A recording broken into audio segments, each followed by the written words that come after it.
Welcome back to Jackson State, where game two is about to begin in the doubleheader. This is Tim Reese on the Vol State Sports Network. Pioneers won game one 3-1. Turned out to be an exciting finish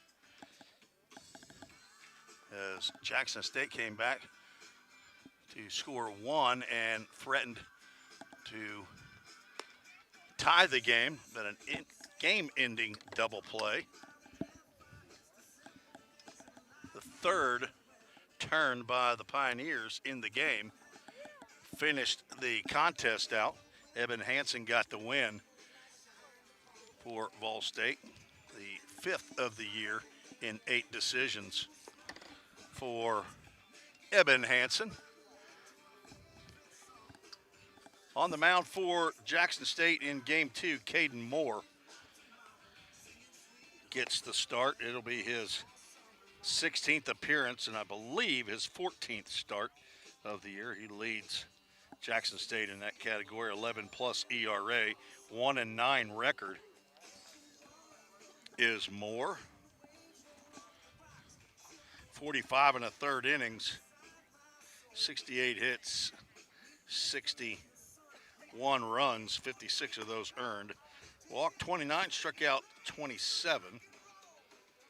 He has given up 5 home runs and a team-leading 12 hit by pitches. He'll face a Vol State lineup. Looks like this: Drew Plummer, Reed Mashinsky, Easton Denning, as we are about ready to get started here. My umbrella causing me problems from the get-go here. Plummer was 0 for 3 in game one, scored a run, walked, and we are underway right at 2:30 Central Time. Get my cellular device out of my pocket, find out what the game time temperature is. This count now goes 1 ball, 1 strike.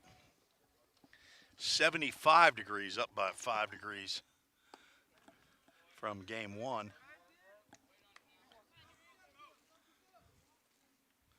Sunshine intermittent.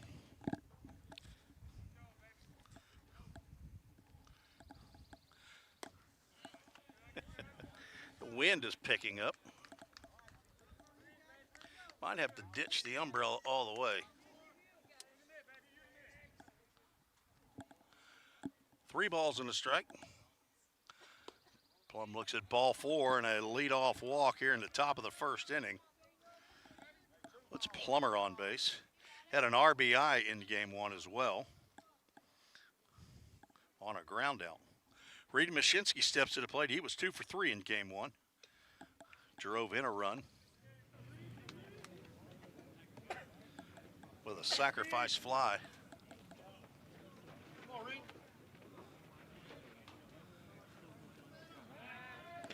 Throw over to first. Plummer back in time.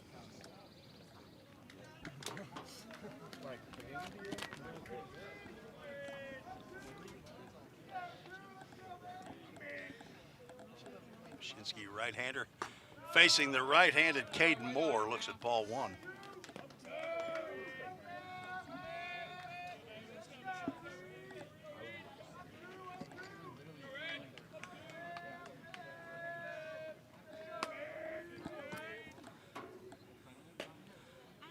On the outside corner, called strike. On deck, Easton Denning.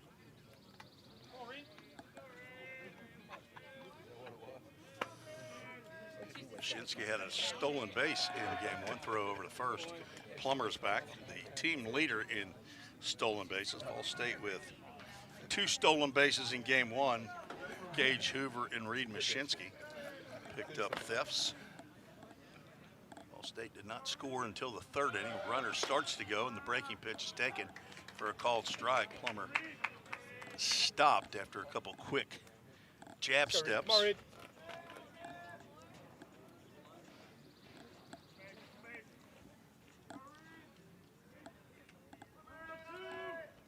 Vol State 3 runs, 6 hits, 2 errors in game one.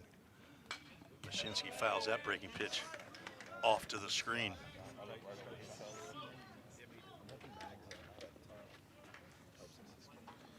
Shinsky, the only batter to pick up 2 hits in the game.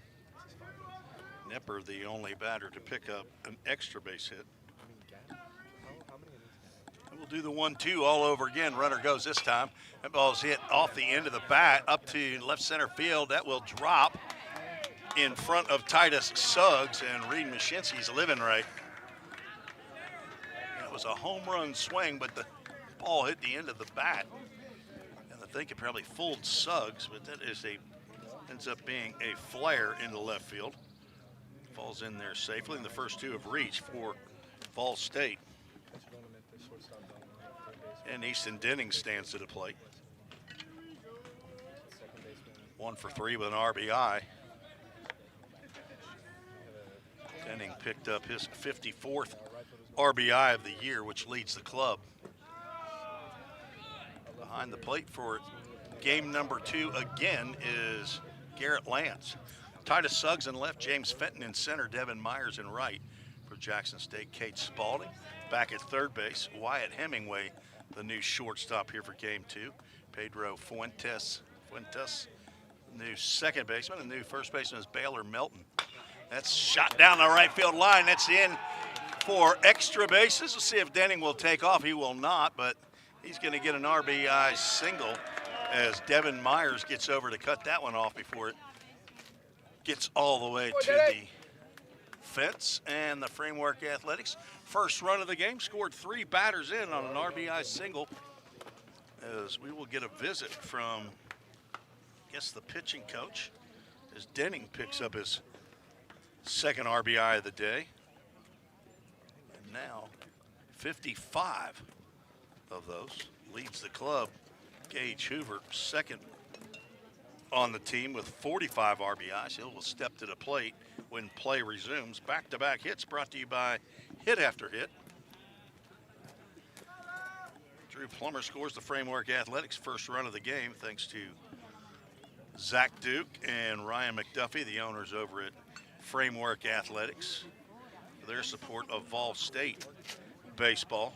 Zach Duke, 15-year Major League pitcher with several teams, finished his career with the Cincinnati Reds, the oldest Major League Baseball team in the major leagues.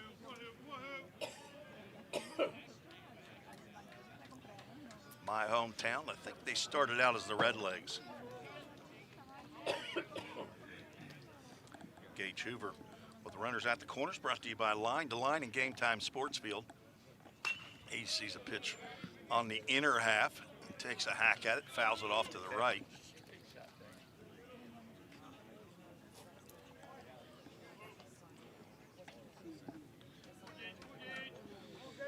Caden Moore, 6'3" sophomore from Halls, Tennessee. That's down here in West Tennessee.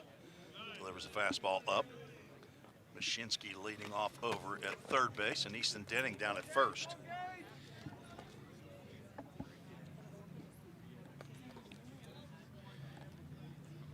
Gage had a single in 3 plate appearances in game 1. Has a shot right there. That gets through on the right side. That's an RBI single. Denning will drop the anchor at second base, and now 2 runs in. And the Pioneers lead 2-0 here in the top of the first. RBI number 46 of the season. Back-to-back hits for the Pioneers. Brought to you by Line to Line and Game Time Sports Field.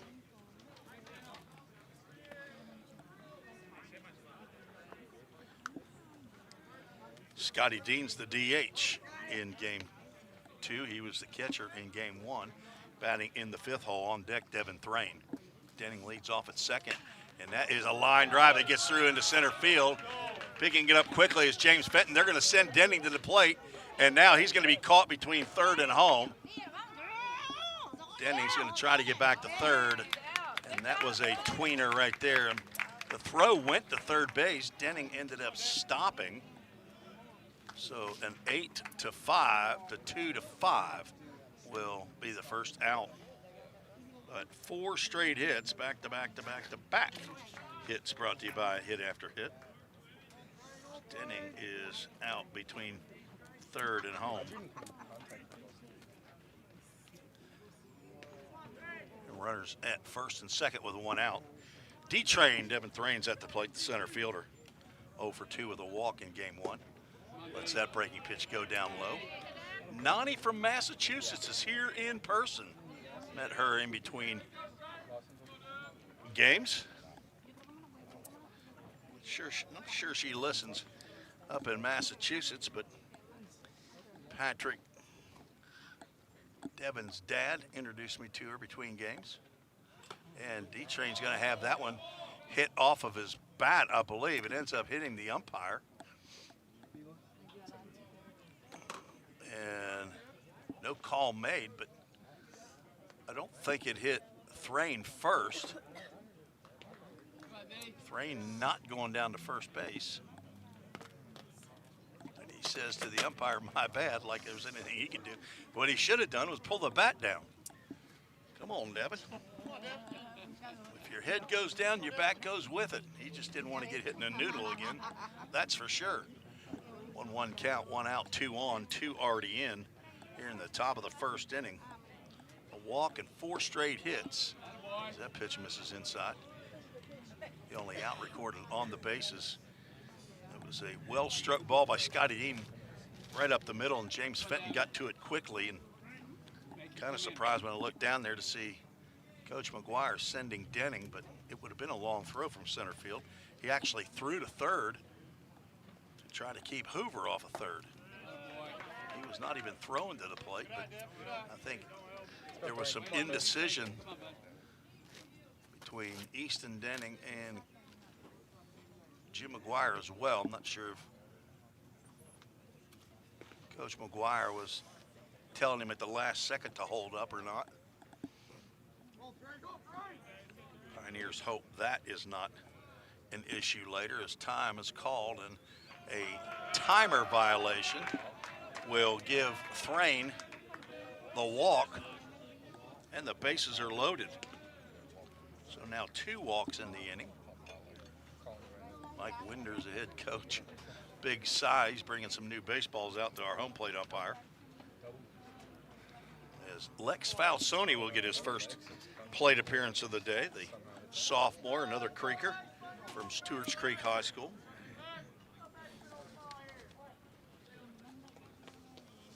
Falsoni will bat with the bases loaded and 1 out. Sees a breaking pitch curve around and wink at the inside corner for a called strike. 5'11", 220 is Lex from Smyrna, Tennessee, son of Jerry and Andrea Falsoni. Grandpa and Grandma up in Flint, Michigan. Not sure if they listen in on the broadcast. They get mentioned, though.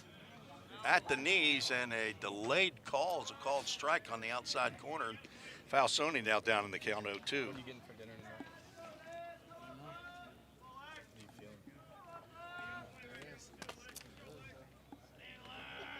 Lex hitting .270. He's got 7 home runs, 25 RBIs. He's a slow roller to third. Spalding charges gloves, throws on the run to first, and Falsoni is retired. But he drives in a run. And the Pioneers lead 3-0.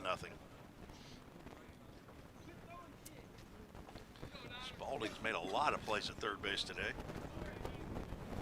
Hoover comes in to score. Scotty Dean moves over to third, and Devin Thrain moves down to second. A.J. Armstrong's going to get a bat. An at-bat here in the first inning. He's the 8-hole hitter. Tucker Lorenz, the shortstop, is on deck. He swings at the first pitch, fouls it back.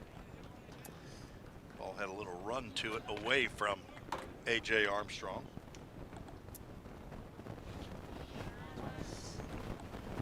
The allergies kicking in right now. Might be the algae on the backstop screen. Breaking pitch that Armstrong lets go by, and it's a called strike.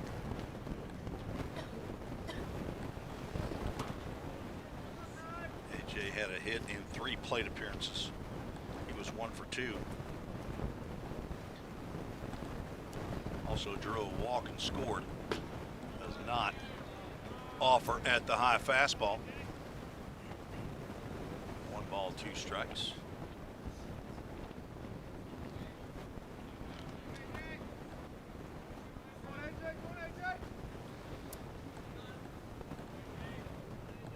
Caden Moore delivers. Armstrong spoils the breaking pitch.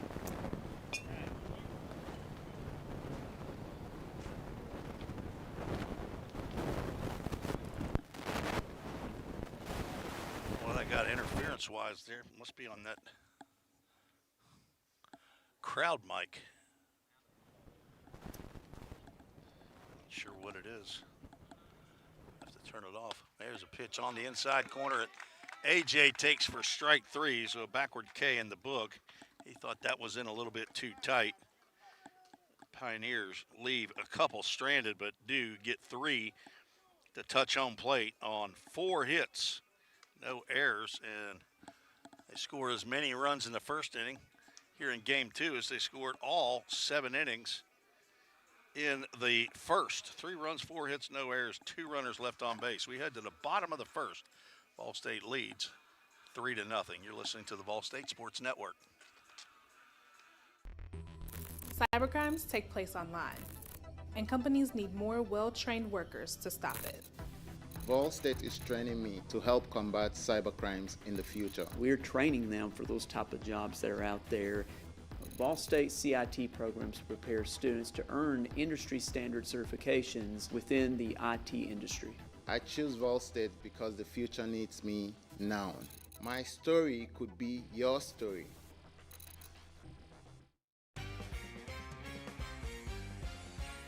A degree in criminal justice can help you find the exciting career that you've been looking for.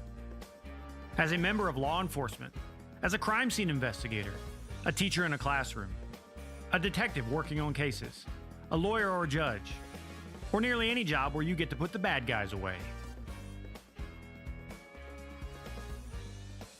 Learn more at ballstate.edu. Tim Reese back on the Ball State Sports Network. Gavin King on the mound for the Pioneers. His 3rd appearance of the year. Got a start against Walters State last weekend. So it's his 3rd, I believe it's his 4th. I haven't been able to check it. As he delivers the first pitch high and inside to Devin Myers for ball 1.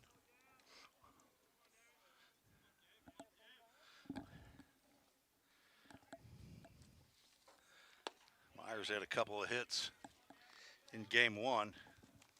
King's trying to find the strike zone.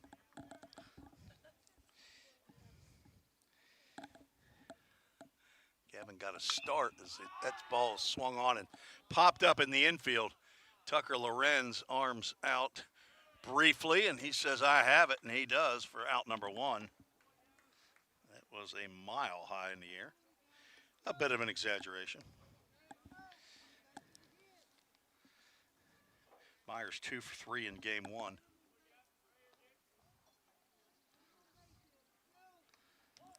And now James Fenton gets his first at-bat. He was the relief pitcher in game 1.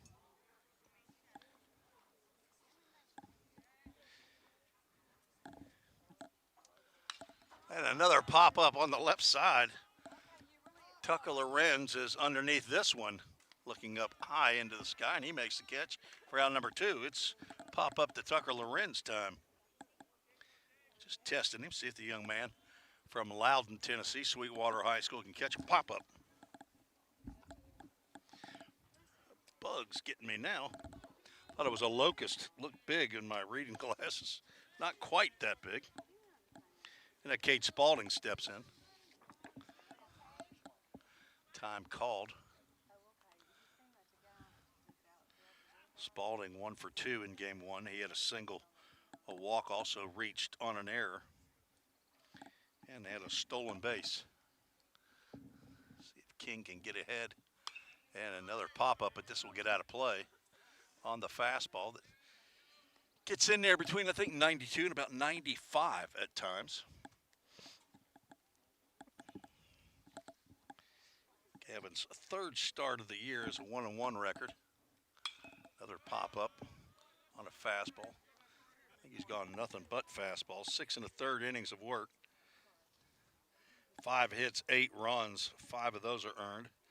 8 walks, 15 strikeouts in 6 1/3. That's more than 2 an inning. Struck out 11 in his first start of the year. It's a pop-up down the right side. Easton Denning in foul territory. Looks like he has room. And he'll make the nonchalant catch for out number 3. 3 pop-ups in the bottom of the first. Set down the Jackson State Green Jays. If you're wondering what a Green Jay is, it's a bird. See how that crowd mic, I might have fixed it. Looks like I may have. We'll take a break, be back for the top of the second when we return to the Ball State Sports Network. Have you ever wondered what happens when you click Buy It Now? A whole series of transactions take place, from the manufacturer to your front door. That is logistics and supply chain management. At Vol State, we offer end-to-end supply chain courses. Going into the future, our students need to understand these processes. A lot of business is dependent upon getting a product on time. Students here at Vol State are able to leave here with that knowledge. Because the supply chain Is counting on me. We're all working in the cloud. But what really is the cloud? If you start pulling back the clouds themselves, you find out it's an infrastructure. Computer science is really computer engineering. Right now, Middle Tennessee is quickly becoming a growing tech hub with several IT companies that are looking for skilled workers. if you're pursuing the CIT program at Vol State, you're preparing yourself to fill those positions.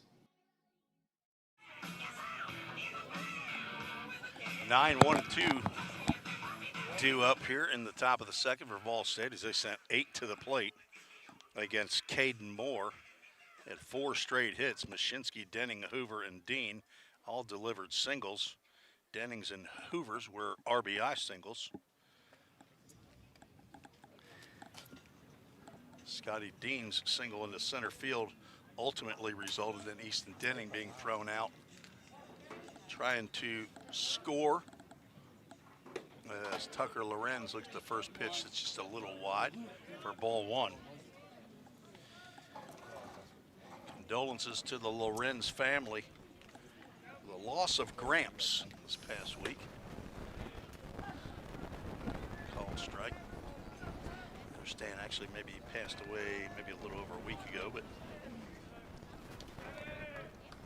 Gramps and Doozy out of Loudon, Tennessee.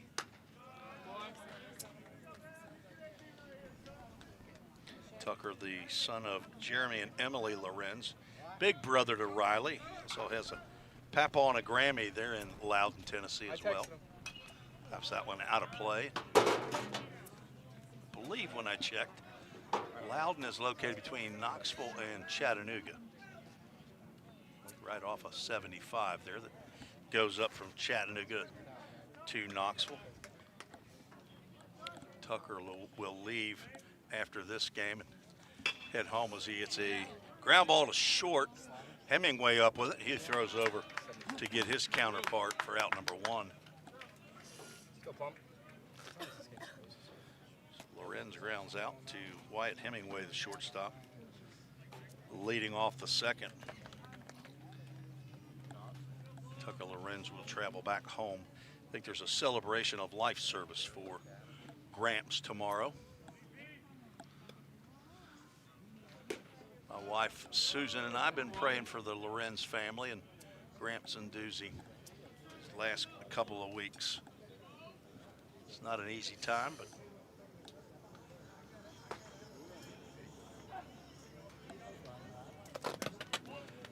none of us are promised tomorrow. As Vin Scully says, we're all day to day, and hopefully you know where you're going when you leave here.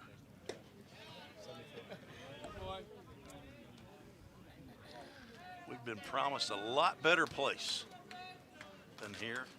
Here is not our home. 2-1 pitch to Plum, and looked like the same pitch he got on 1-1. Called a ball. This one is a called strike.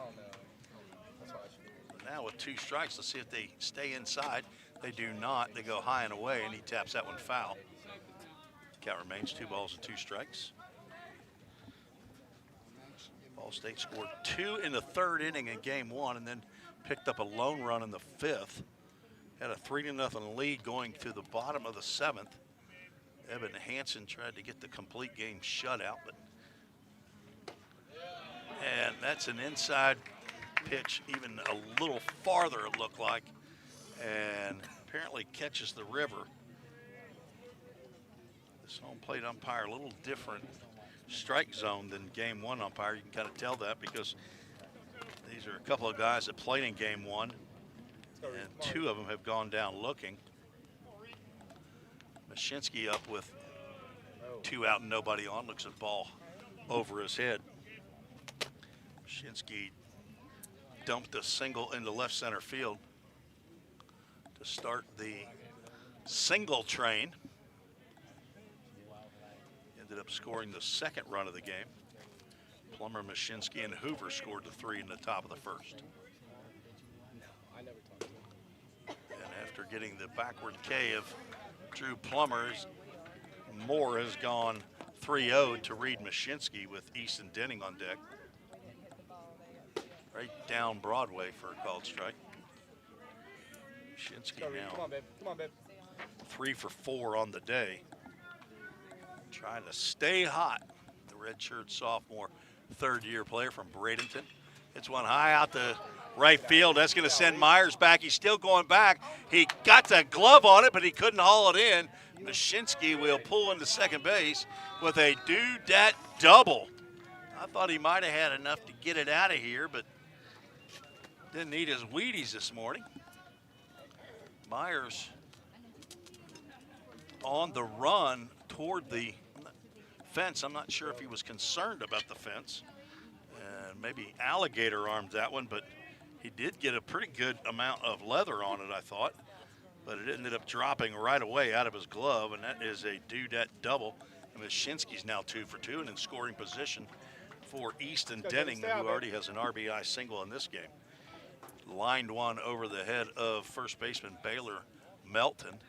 And he drives one out to left center field. This is going to get into the gap and go to almost to the wall. Denning trying to get into second base. He almost got thrown out for the 2nd time at a base as James Fenton nearly threw him out. He picks up another do-dat double in the left center field. Back-to-back hits brought to you by Hit After Hit. Lem Pilkington and the folks at Hit After Hit, big supporters of Vol State baseball, and Denning picks up his 2nd RBI. Back-to-back do-dat doubles with 2 outs. Now Gage Hoover stands in. He singled and drove in a run. A hard ground ball to the right side, just to the left of Pedro Fuentes. Got into right field, drove in Mashinsky. Now Denning at second with 2 out.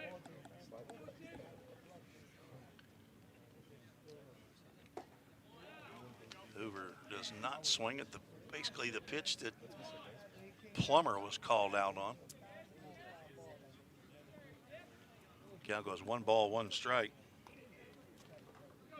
6 hits already for Vol State, and the scoreboard operator can't keep up.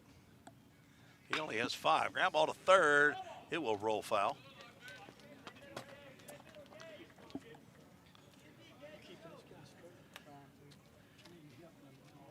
Hoover now 2 for 4 on the day.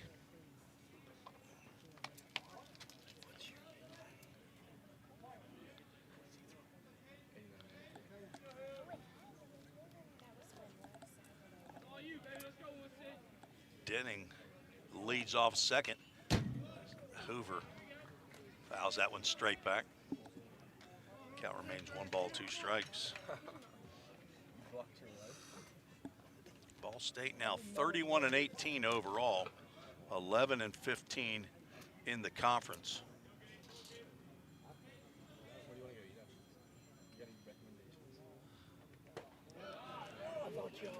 Pitch inside, but you got to be careful. There's a river on both sides. Normally the river area that's called is the one outside. So between the plate and the white chalk line on the opposing batter's box, that ball's hit out the left field. Titus Suggs over and toward the line makes the catch on the run for out number 3. Hoover hit a sinking line drive. It's caught by Suggs. Ball State puts one more on the board on a 2-out rally, back-to-back doubles by Reed Mashinsky and Easton Denning. One runner is left on base, and after 1.5, Ball State leads 4-0. You're listening to the Ball State Sports Network. Every day, all around the nation, people find themselves in need of a hero. Fire and emergency medical responders are those heroes we need. They make the difference between life and death. If you desire to make a difference in your community, Ball State is leading the way in training everyday heroes. We offer EMS, paramedic, and fire science programs. Spring 2024 enrollment is now open. Visit ballstate.edu to learn more. The demand for mechatronics professionals is on the rise. Students get to earn a wage and college credit simultaneously via our work-based learning program. This hands-on experience gives them a competitive edge in the job market. Industries like automotive, aerospace, electronics, healthcare, and even mining rely heavily on these systems. These positions offer competitive salaries and a chance to contribute to the cutting-edge technologies that are shaping the world around us. Join us in pioneering the future of manufacturing through the power of mechatronics. Visit ballstate.edu to start blazing your pathway now. Classes are available now at the Gallatin and Cookeville campuses. Gavin King back out for the bottom of the second inning. Ball State doubleheader today, and then these two teams will get back after it tomorrow in a 9-inning game beginning at 1 o'clock. It'll be the final regular season game as Gavin King delivers a fastball for a called strike. Nothing but fastballs, I don't think, from Gavin King, the freshman from Liberty Creek High School in Gallatin. Swing and a miss by Suggs. Suggs 0 for 3 in game 1, grounded into a due-dat double play to end the 6th inning.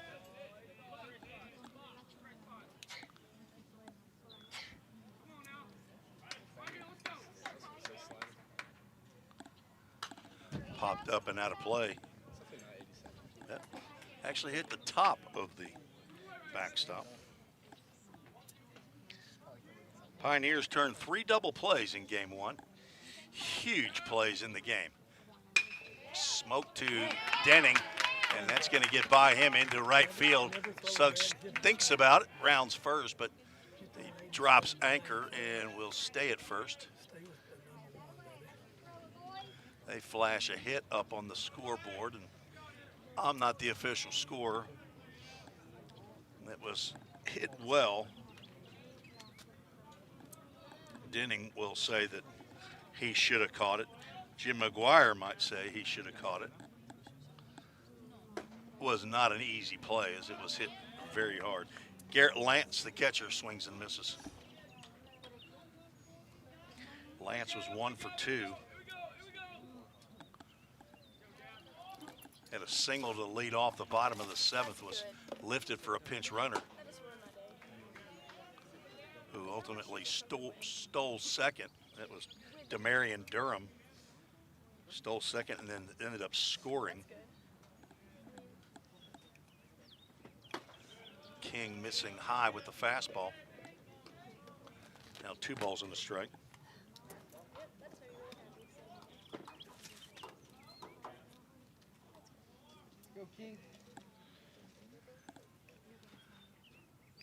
And again, up high. So, Gavin, get it down, babe. Come on, Gavin. Come back and get him, babe. Originally signed to go to South Carolina. There's a Atta swing baby, and a atta miss on baby. a pitch in the zone. Make him hit it, Gavin. And we got a full count, Ministries full count. Stay tuned. Near the end of the game, we'll have the full count Ministries verses of the game. Lance has to get out of the way of that ball four. And the first two have reached here in the second.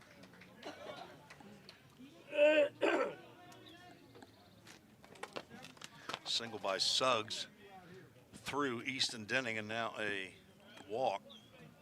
The Garrett Lance will bring up Baylor Melton. Ground ball, Gavin. Ground His ball. first at-bat of the day from McMinn, Tennessee, it says. 6'2" freshman. Did not play in game one. It's all sophomores, I guess, called strike. Melton, the leading hitter by average on the club, 316 coming in. Tied for the team lead with James Fenton in hits with 36. 1-2 pitch is outside. Falsoni has to get out of the crouch to get to that one. On deck, Galvin Sims, Junior.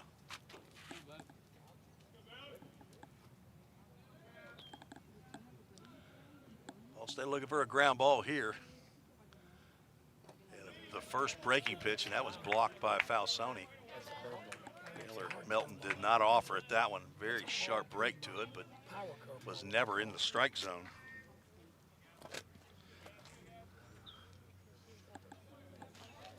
King retired the first three that he faced. Pop outs, all three. Swinging a foul tip into the mitt.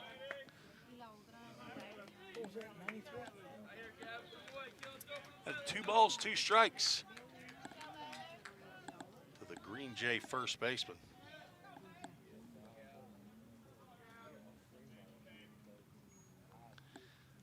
He'll take a strikeout too. It's a check swing. They're going to check with the base umpire who says he did not go. And a full count, Ministries full count. I don't disagree with that. All State fans definitely wanting the call there.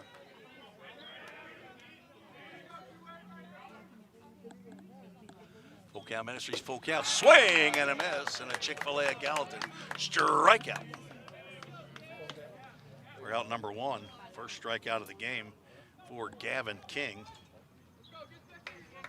So he gets Melton on strikes. Galvin Sims Jr. stands in. Galvin also had a single, drove in a run in the only run of the game, swinging a foul tip into the mid. He singled up the middle and drove in Romarian Durham, who had stolen second in the bottom of the 7th, but that ended up being the only run that Jackson State would score. Ground ball on the left side, that's going to get through for a base hit. They're going to send the runner. Hoover with the throw all the way to the plate. That's too high. No, it's not too high. And it is dropped by Falsoni. He had the tag, but he dropped the ball, and Titus Suggs comes into. I was wondering why he was slapping the plate, because Falsoni had him toasted cheese in front of the plate, but Falsoni drops the ball. The throw was high from Hoover, but Falsoni was able to get up on his big shoes.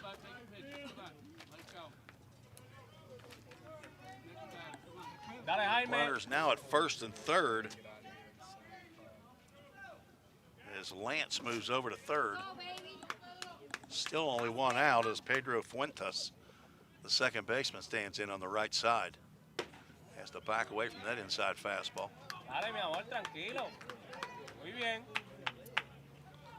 Somebody speaking Spanish to him. Let's go.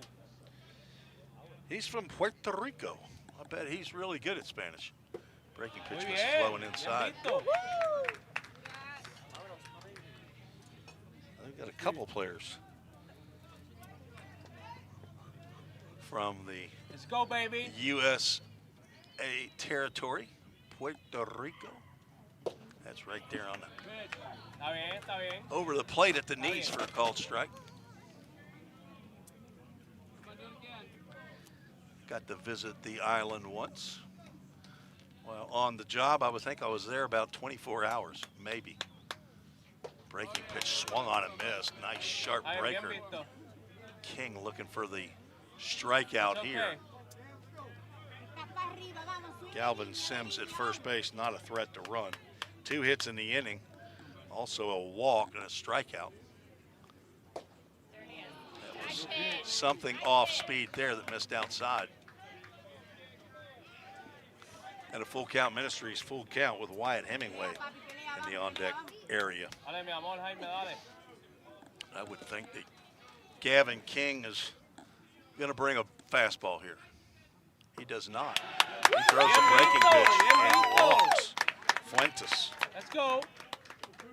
See if that draws, and it will. Trevor Mutzi will come out of the Ball State dugout to have a chat with Gavin King. Gavin, a freshman from Liberty Creek. He originally started at JP2, John Paul II, now known as Pope Prep, and then transferred to Liberty Creek, a new school in Sumner County. Ended up getting elbow surgery, Tommy John surgery, at the end of March of his senior year. Not sure how much he pitched, if at all, his senior year. I think he's playing first base, the game that I broadcasted between Liberty Creek and Hendersonville.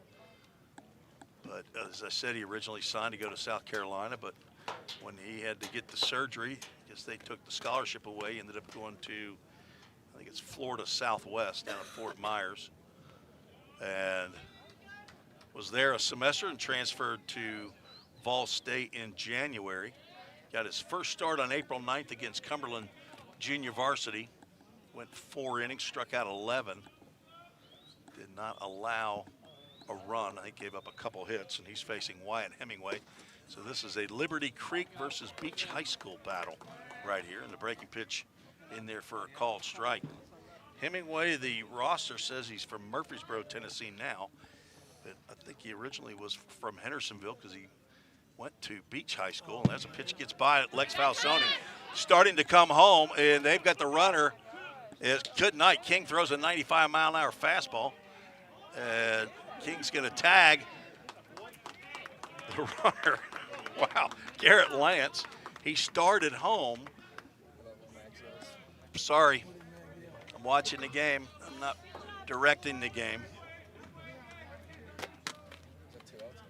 I look down at the computer and see that I thought the play was going to be at home plate, so I left the Zoom camera on, and the next thing I know, Lance is getting in a rundown. Final out applied by Gavin King as Hemingway fouls that pitch off, and he's now down in the count 1-2. Let's get the second out up there. Both runners, the other runners move up on what ends up being a wild pitch. And a 1-2 pitch, swing and a miss, and a Chick-fil-A of Gallatin strikeout ends the inning. But Jackson State picks up 1 run on 2 hits in the inning. That run was earned. No errors and 2 runners left on base.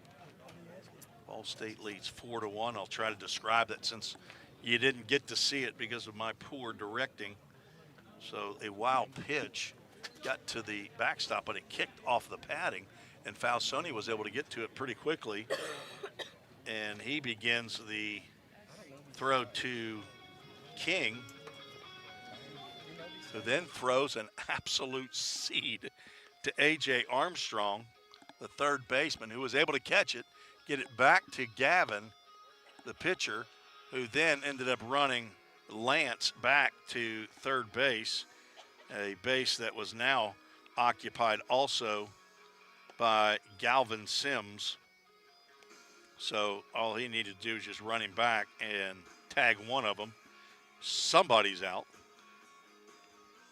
So that's how it happened. I apologize again that I did not allow you to see the play as it developed, but that's what you get when you got an old guy broadcasting and running all the equipment. So I'll take it. Get on social media and vent all you like. I understand it. When I'm watching the game on there, I want to watch it. But Jackson State scores 1 run on 2 hits. Single by Titus Suggs, and Galvin Sims got the single in the left field. I don't know if they being the official scorer, will charge Lex Falsoni with an error on the throw from Hoover.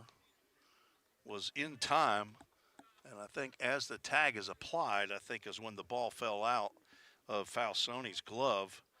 Suggs able to get around Falsoni then and slap tag home plate. I thought the tag was applied and he was out, but when he slapped it and the umpire said safe, there's a ground ball down the third base line. It's fair off the bat of Scotty Dean, backhanded by Suggs. He's throwing to second. To throw is going to be in time to get Scotty Dean trying to stretch a single into a double. Nice play by Suggs to get that out of the corner and get it back in, and a dime to Fuentes at second base. That was between the bag and the third baseman. I mean, that was right on the line. So a 7-4 for out number 1. But Scotty Dean now 2 for 2. That brings up Devin Thrain. Nobody on and 1 out. He looks at a fastball from Caden Moore, out for his 3rd inning of work. In there for a called strike. Thrain walked and was stranded at second. He looks at a breaking pitch in there, and he's now down in the count 0-2. Devin looking for his first hit of the day. He's been on base on 2 walks. He's 0 for 2.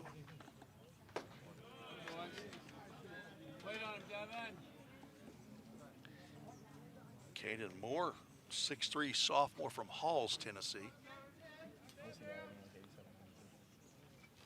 You know, I said Halls is in West Tennessee. That's not true.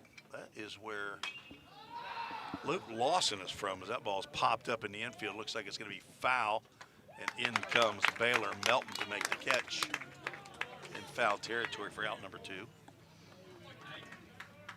What I was thinking about, where Halls was, that's where Luke Lawson's from.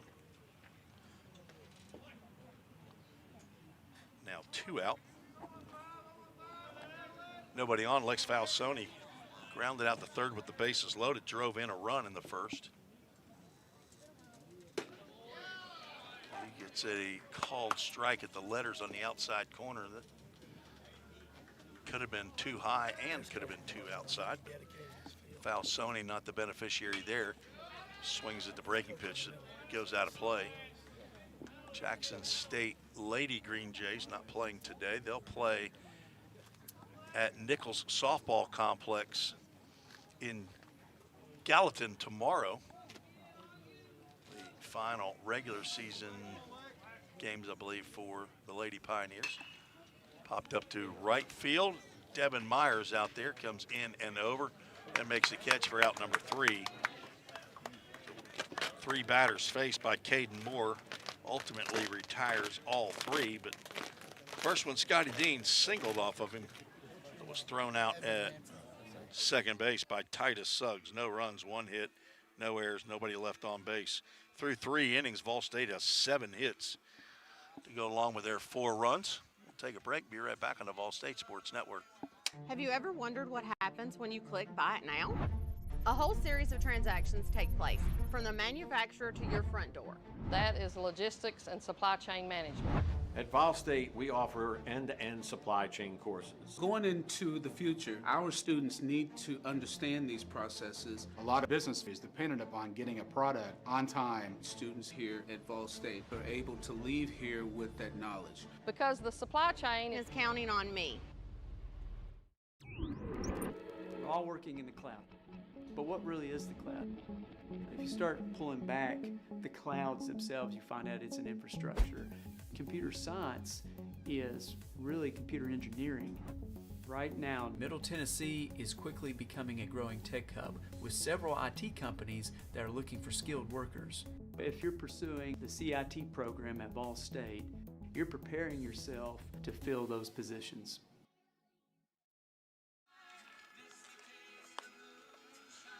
Thanks to Jersey Mike's Subs, located at 940 Memory Lane, for their support of Vol State baseball. Michelle Fuller and the gang over there. Been supporters of Vol State, I think, all 4 years that I've been here. My go-to for a sub sandwich.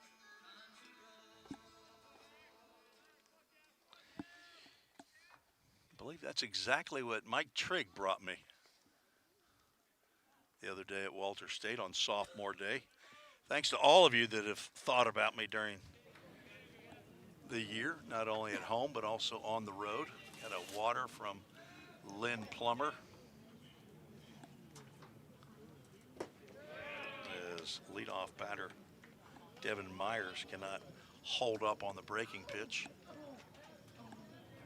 He popped out to the shortstop, leading off the bottom of the first. There's another breaking pitch. Spiked.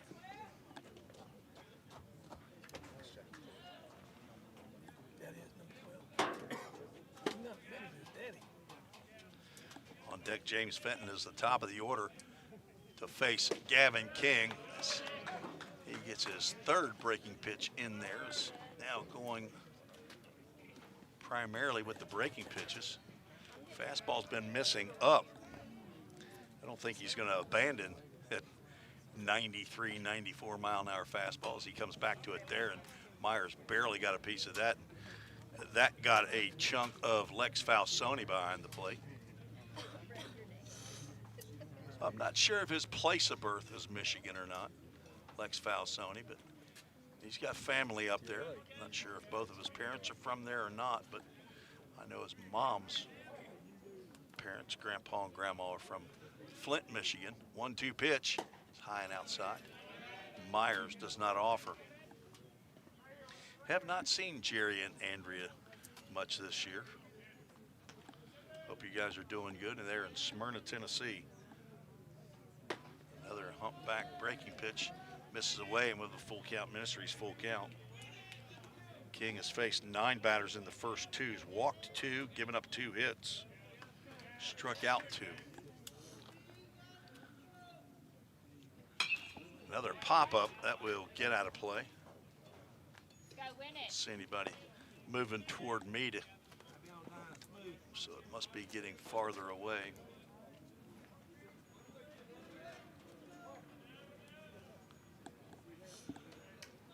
Full count pitch. Another pop-up on the right side. Easton Denning comes in. Looks like Plummer couldn't really see that one very well. He was shielding his eyes right away. Denning makes the catch for out number 1. Very tentative swing there by Devin Myers. A 3-2 breaking pitch. Now James Fenton, who also had a high pop up to Tucker Lorenz at short in the first, stands in. Off-speed pitch in the dirt for ball 1.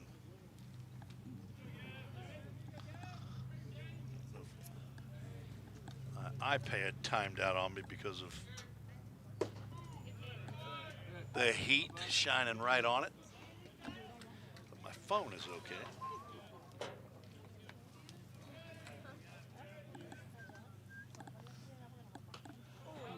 And that looked like that might have hit his hands. They're going to give him first base. Jim McGuire out of the dugout. He wants to have a chat with the home plate umpire. See maybe if he'll check with the base umpire.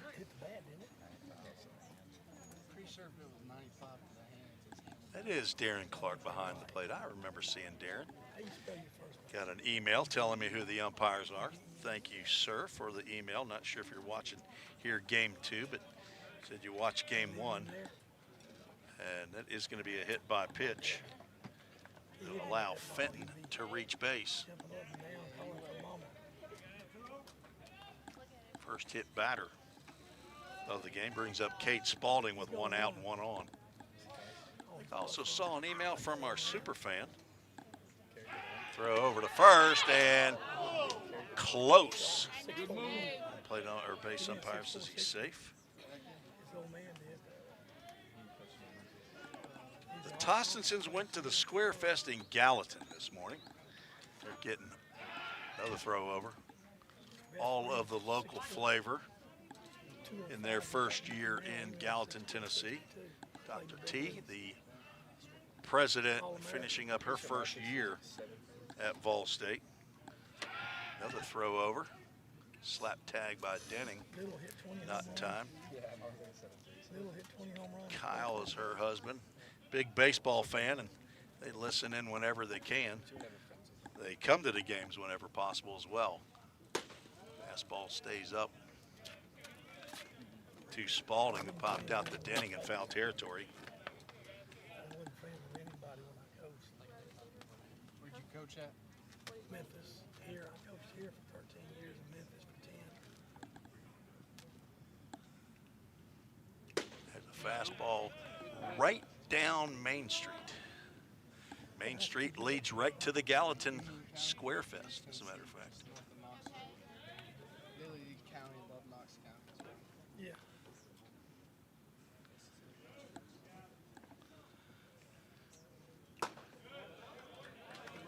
Spalding able to hold up on the high fastball. Said King is just a little over a year post-surgery, so he is just getting back into form. His third appearance of the year. Runner goes, pitch is swung on and missed. But a stolen base for Fenton. Count goes 1-2. No throw by Falsoni. Look, Gavin, get the hitter. You can do it. Ball was in the dirt, popped in and out of his glove. Fastball out.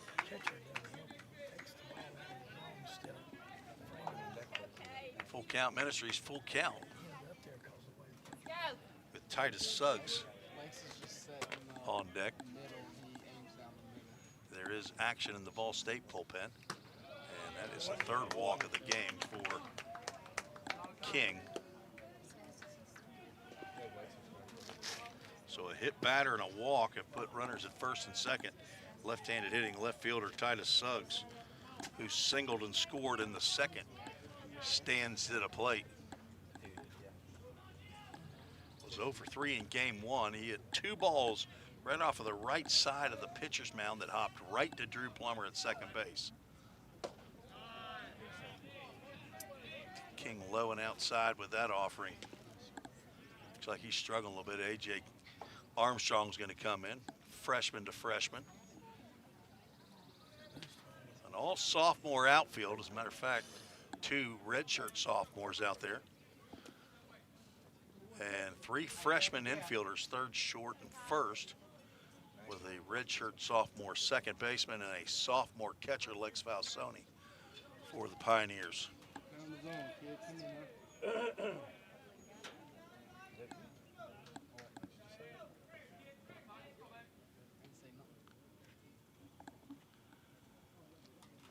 And the pitch. This is inside.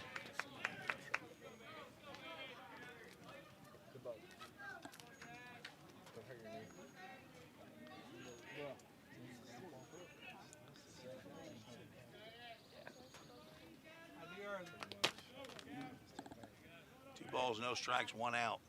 Runners at first and second. And it's a breaking pitch. It gets into dirt.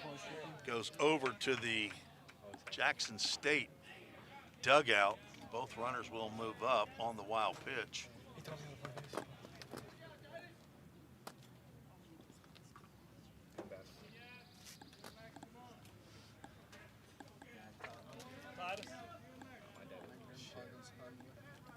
Now the conventional double play is not in order.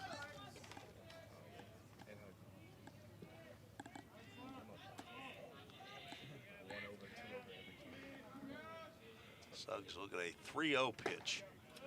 That's on the outside corner for a called strike. It's hard to go unless you have tired or Garrett Lance waiting for his turn.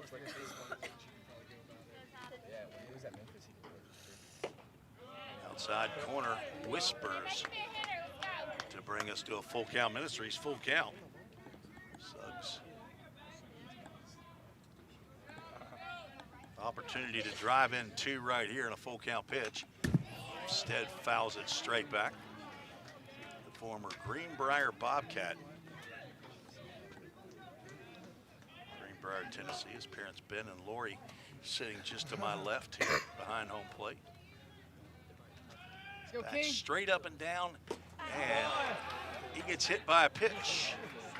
And we'll take first base. So the second hit batter, and Trevor Mucci is going to come back out to have another chat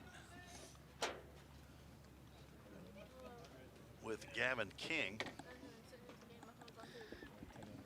Let's see who's warming in the bullpen.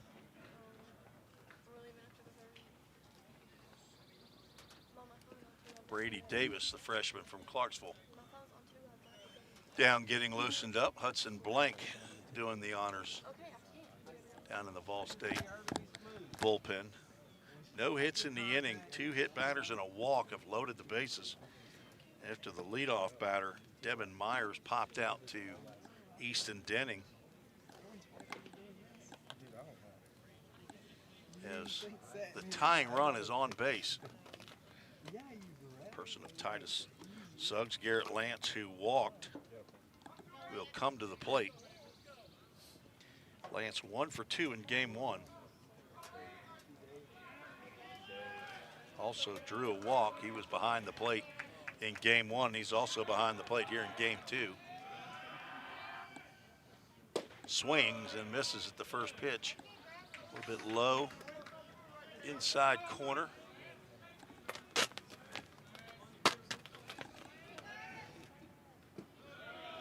Sony going to have to be a wall behind the plate. That off-speed pitch misses down in the dirt. 1 ball, 1 strike. All-State with 3 in the first, 1 in the second. Jackson State matched the 1 with 1 in the second themselves. And we are 4-1 here in game 2. Vol State won game 1, 3-1.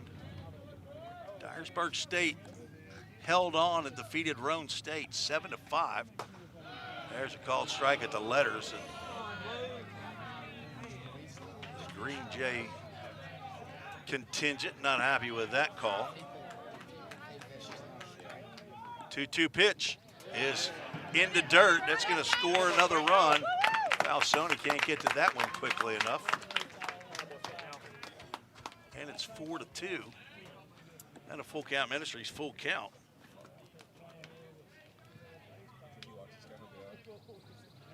Two wild pitches in the inning.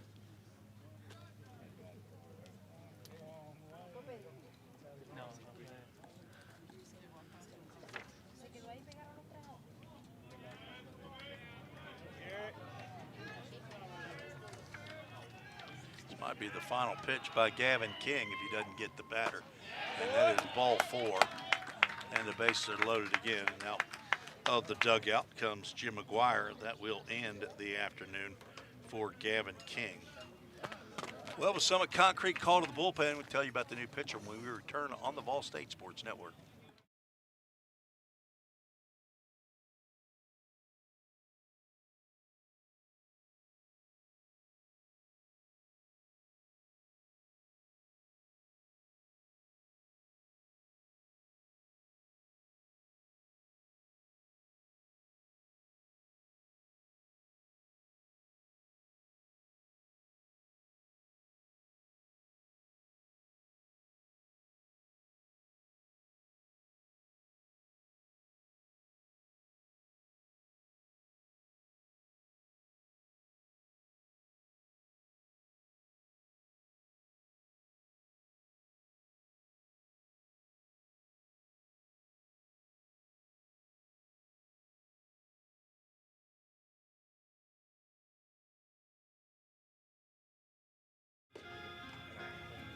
Summit Concrete call to the bullpen for the Pioneers. Brady Davis, 5'11", 165-pound right-hander from Clarksville High School in Clarksville, Tennessee. Son of Rodney and Ryan Davis, brother to Faith and grandson of Grandpa and Grammy. They're both in Clarksville, Tennessee. As he comes in for Gavin King, who goes 2 1/3 innings. Gives up 2 hits. Right now 2 runs, but the 2 runners on base are his responsibility. Walked 4, struck out 2, and hit 1 batter. Faced 14 in the game. Just could not find that strike zone. Davis out for his 14th appearance. It's his 12th in relief, 6.23 ERA. He does have 1 save. And he would have to finish the game to get his second. 21 2/3 innings of work, 25 hits, 17 runs. 15 of those are earned, walked 7, struck out 18. Has hit 9 batters, comes in with runners at bases are loaded. There are 3 on base. All 3 are the responsibility of Gavin King as Davis gets the breaking pitch over the plate against Baylor Melton, who was a strikeout victim in the 2nd inning. Davis, bases loaded, 1 out. Fastball misses down. Davis, a lot of effort out there, and when he finishes delivering the ball to the plate, his back is almost completely turned to the plate. Not a good fielding position. Ball State looking for a double play ball. That breaking pitch misses.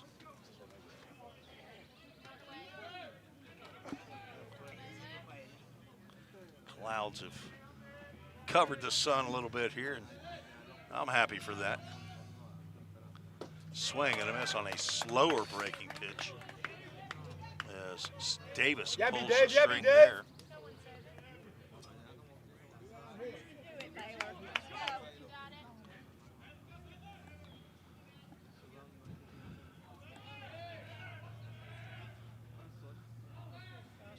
Two pitch. This is outside. Full count. Ministries full count to Melton. Not a hit in the inning yet. Get in there, B-Dave. Jackson State scored 1. A hit by pitch. Said Gavin King only hit 1 batter. He hit 2 batters. He hadn't hit the 1. It would have been a ball 4 as that pitch is fouled off to the right side.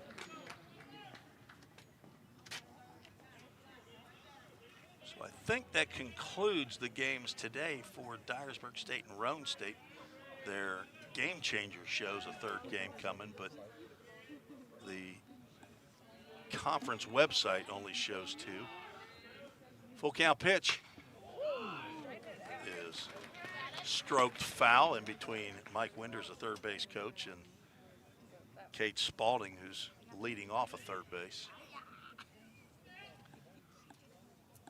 So the rest of the teams, besides these 2, Walter State and Cleveland State, that are playing against each other, will begin their action tomorrow. Full count pitch, and that is another hit batter as Melton takes that one off the legs.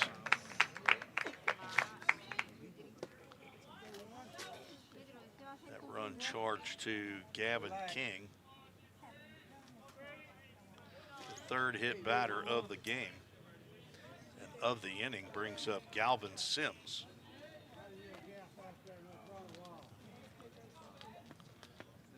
State having trouble getting the ball over the plate. Sims delivered a single up the middle. Hits one high to left field. This might be playable for Hoover. It'll be in foul territory. He will not get to it. Guess I could clear that.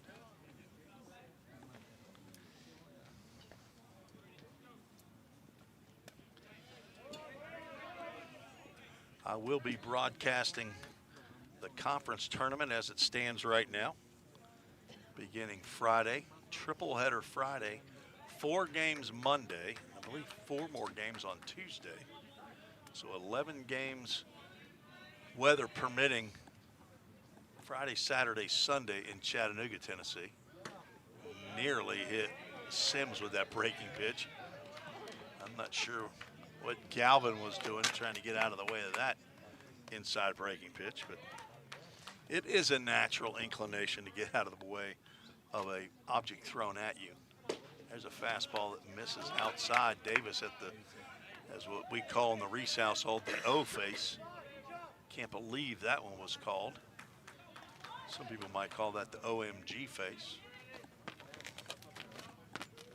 2 balls and a strike. All State looking for an out. And Sims just swung at ball 3. Kind of went into protection mode there. And I put a ball up there because it should have been a ball, but it wasn't. In actuality, it was a foul ball.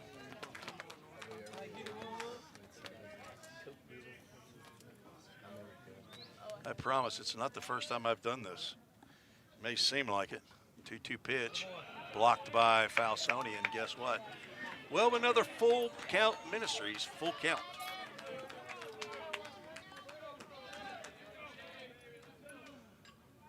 State in danger of losing the lead here. Tying run at third, go ahead run at second. And he's tied the game up right here as Sims jokes and pokes. Throw to the plate is going to be cut off. Only 1 run will score as Sims picks up another hit and another RBI, and we're tied. And Jim McGuire is going to make another change. We're going to have another Summit Concrete call to the bullpen. That's the first hit of the inning. We'll take a break, tell you about the new pitcher, as we are now locked at 4-4. We'll be right back on the Ball State Sports Network.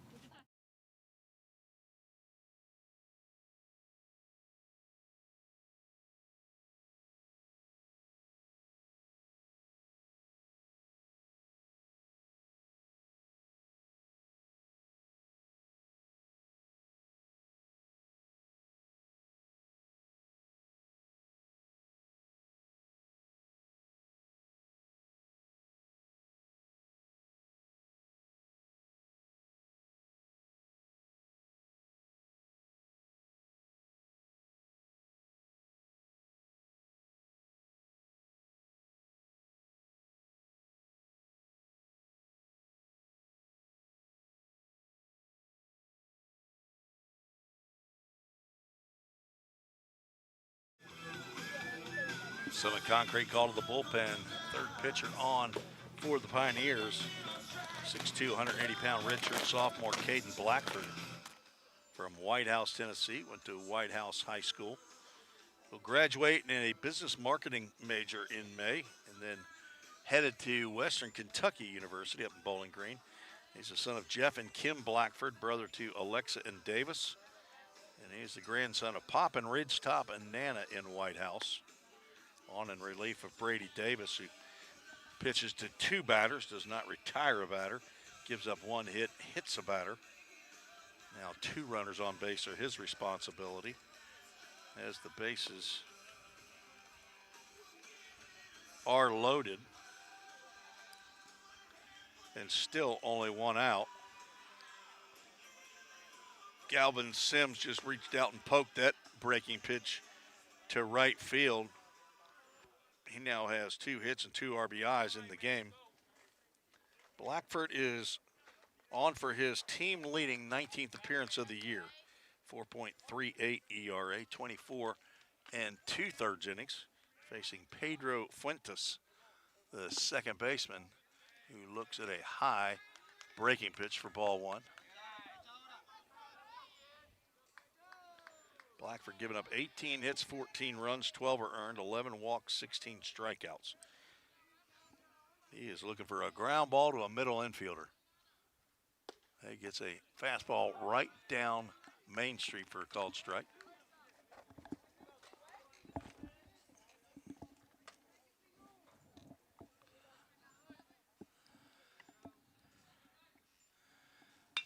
It could be 2. Ground ball to Plummer, a couple hops. Over to second for 1 and on to first for a 4-6-3 inning-ending Dudette double play. just what the doctor ordered for Caden Blackford. He comes in and faces one batter and gets 2 outs. That is the 4th double play turned by Vol State today, first in this game. As the high chopper, I thought was going to be a little too slow to get Fuentes as a second baseman. I thought he ran pretty well, but he was not able to outrun the throw from Tucker Lorenz. But Jackson State gets 3 on only 1 hit. Those 3 runs charged to Gavin King, as he is now down for a no decision. He goes 2 1/3 innings. He's up 2 hits, 4 runs. They were earned. Walked 4, struck out 2, and hit 2 batters. Brady Davis gives up the 1 hit and no runs. Did hit a batter. And we have a brand new ball game as we head to the top of the 4th inning. We'll take a break. The sunshine has gone behind the clouds. Thank you, Jesus.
Brand new ball game for Caden Moore, who's out for his 4th inning. He will face 8, 9, and 1 in the Vol State lineup. A.J. Armstrong, Tucker Lorenz, and then Drew Plummer, leadoff batter, as Moore delivers a breaking pitch in for a called strike. So Darren Clark is our home plate umpire, and Zach Sutherland is out on the bases. Darren Clark in the Prospect League and the Ohio Valley League in the summer. Not sure where he's from. Good pitch there by Moore. Try to entice Armstrong to go after that 0-2 pitch, but AJ not having any of that. The freshman from Woodbury, Tennessee, and he should have swung at that one though. He's going to go down looking for the 2nd time in the ball game. 3rd strikeout for Moore, and he's got Armstrong looking twice. Not sure if he's not reading the spin on that inside breaking pitch or not, but that's where he's gone down twice, and that's all 3 of Moore's strikeouts are backward Ks, and all 3 I think have been on that inside curveball, as Lorenz swings at the breaking pitch and fouls it off of his leg. Tucker at the ground ball to the shortstop, Wyatt Hemingway, to lead off the 2nd. Tucker did not play in game 1. Came in hitting right at 200, playing in his 32nd game of the year.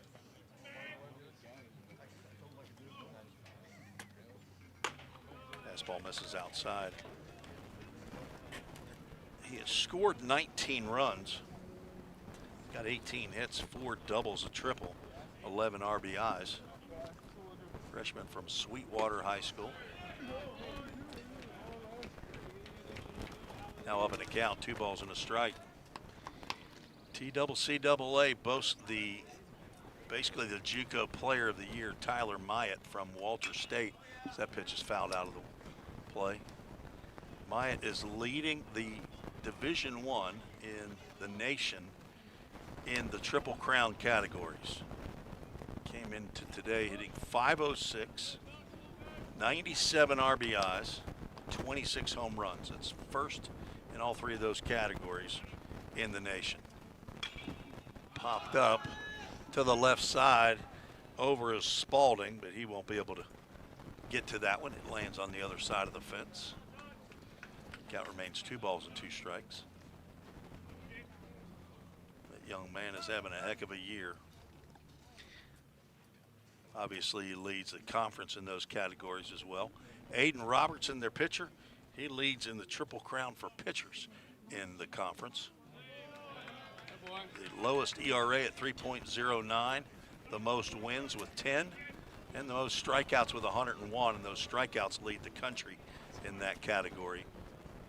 As we have a full count, Ministries full count to Lorenz, and he fouls that one off on the slow breaking pitch to stay alive in the count. On deck, Drew Plummer. Plum looking for his first hit. His dad, Bobby, he's heading to, I think, Destin, Florida, listening in on the drive down there. Full count pitch to Lorenz, another foul ball straight back. Good to have our longtime listeners listening in.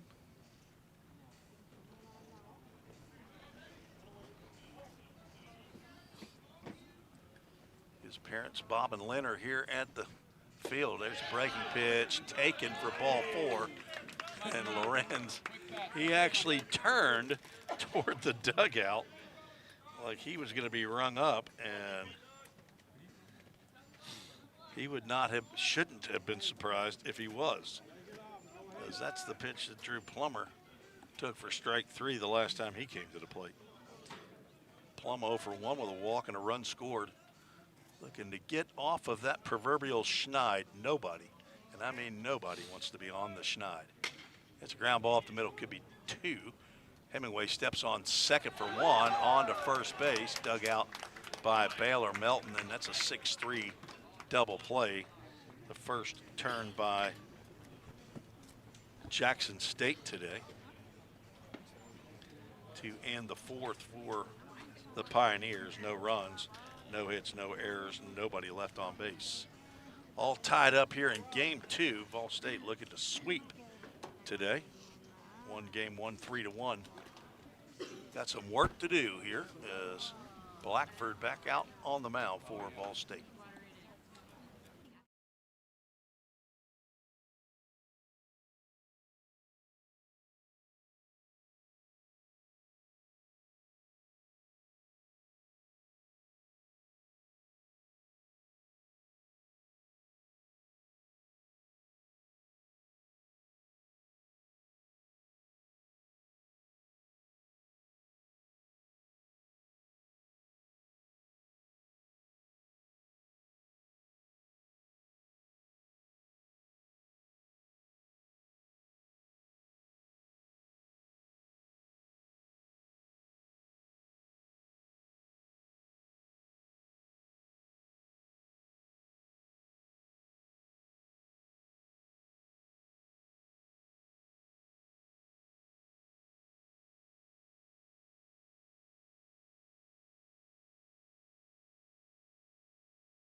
Nine, 1, and 2 to face Caden Blackford here in the bottom of the 4th. Wyatt Hemingway swings and fouls the first pitch he sees from Blackford off to the right. Hemingway struck out to end the 2nd inning. Leading off here in the 4th. It's one out to center field. Devin Thrain ranges over into right center field, still going, and he makes the over-the-shoulder catch for out number 1. Devin Thrain has done an excellent job in center field this year. He gets to some balls, and I think he gets to some a little easier than others seem to get. He had a couple surgeries had to sit out his second year after pitching. There's a ground ball to the right side. That's going to stay fair. Devin Myers with 3 forgettable at-bats in this game. He grounds out 3 unassisted. He looked excellent in game 1, but popped out twice, and now almost a check swing on a slow breaking pitch from Blackford. Swing, and he grounds out to Easton Denning at first base. James Fenton does not offer, but the pitch is called a strike on the inside corner. Devin Thrain pitched his first year at Vol State, former Summit Spartan down in Williamson County. Smoked right to A.J. Armstrong, and what about a 4 or 5 pitch inning for Caden Blackford? As Armstrong comes up with a line drive. Fenton put a charge into that one, but right at the third baseman. No runs, no hits, no errors. And a 0 after Vol State put a 0 up in the top of the 4th. We'll go to the top of the 5th, all tied up. You listen to the Vol State Sports Network.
Welcome back to the Vol State Sports Network. Reed Mashinsky, Easton Denning, and Gage Hoover to face Caden Moore out for his 5th inning of work. Right-hander has scattered 7 hits. 3 runs in the first, 1 in the second for Vol State. Looked like a runaway at first, up 4-0, but Jackson State with 1 in the second and 3 in the third came back to tie. Popped up out to right field.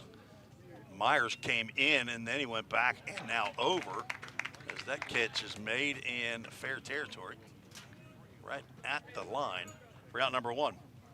Mashinsky, first time to be retired here in this ball game. 2 for 3 in both games. He's gone 4 for 6 today. Keep it up, Mr. Mashinsky. Easton Denning, he's had a successful day as well. Single and double. He drove in Mashinsky as he goes after that pitch after Mashinsky flies out on the second pitch that he saw. I don't count the pitches, but I think Blackford might have thrown 5 pitches in that bottom of the 4th.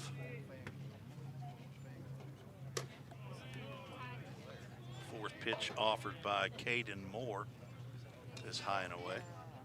There's a Cade Moore that plays for Trevecca, who played at Kentucky Wesleyan for a couple of years.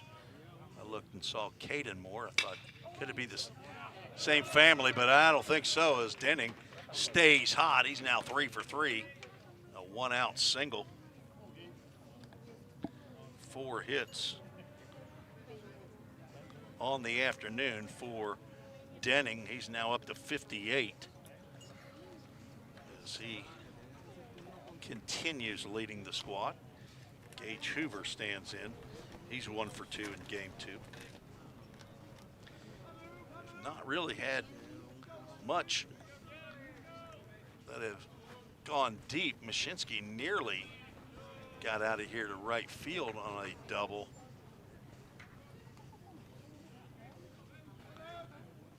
But nobody else has really threatened the wall.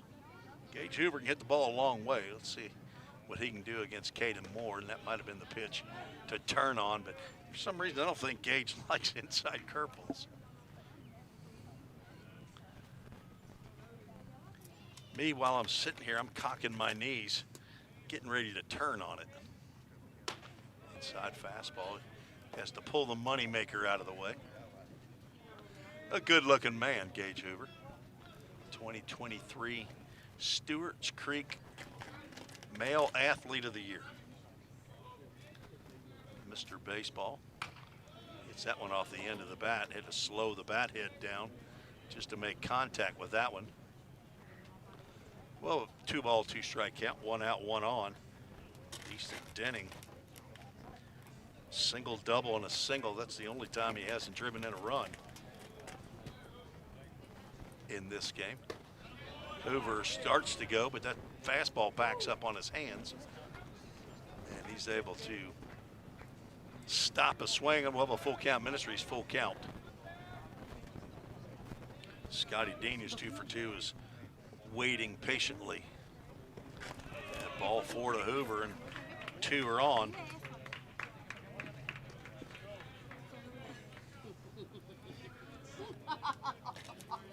Fourth walk of the game for Caden Moore. I think I might have said 2 earlier, but I missed one. Par for the course. Hoping I have help at the conference tournament. I'm hoping I don't have to worry about what camera we go to or somebody running the score bug on the feed. As Scotty went after the first pitch the last time he came up. Drove one down the third base line, tried to stretch it into a double, but was gunned out by the left fielder Titus Suggs. State trying to retake the lead. Dean cannot hold up on the breaking pitch. Looked like a strike anyway, but Dean did not want to offer. He's gone to right field on 1 hit today. Of course, he pulled the last one down the third base line. Spalding playing over toward the fair line as Caden Moore misses. Count goes 2 balls and a strike. If you want to join the show, send an email to treesports@gmail.com.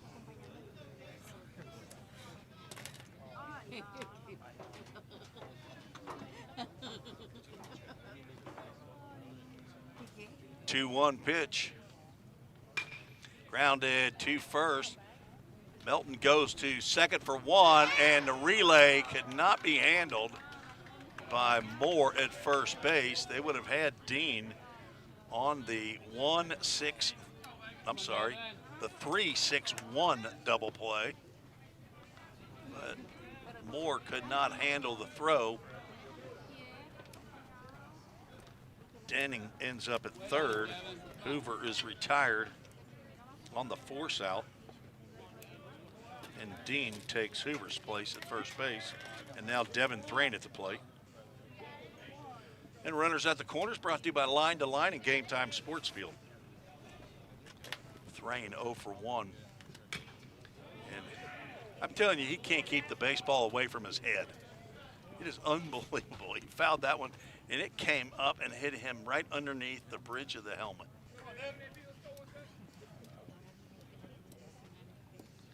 He's a walking concussion. Scotty Dean now 2 for 3. D-Train looking for his first hit. Popped out to the first baseman in foul territory. And he says it hit his shirt. I think it did too. If he would have stayed in there, he definitely would have got hit in the ribs, but he doesn't want to take. That's a pretty, that breaking pitch had a little oomph on it. It wasn't a slow breaking pitch. As Darren Clark will go out and talk to Zach Sutherland, base umpire to see if he saw some movement on Thrain's shirt. And they're going to say that he got hit by a pitch. I thought I saw his shirt move.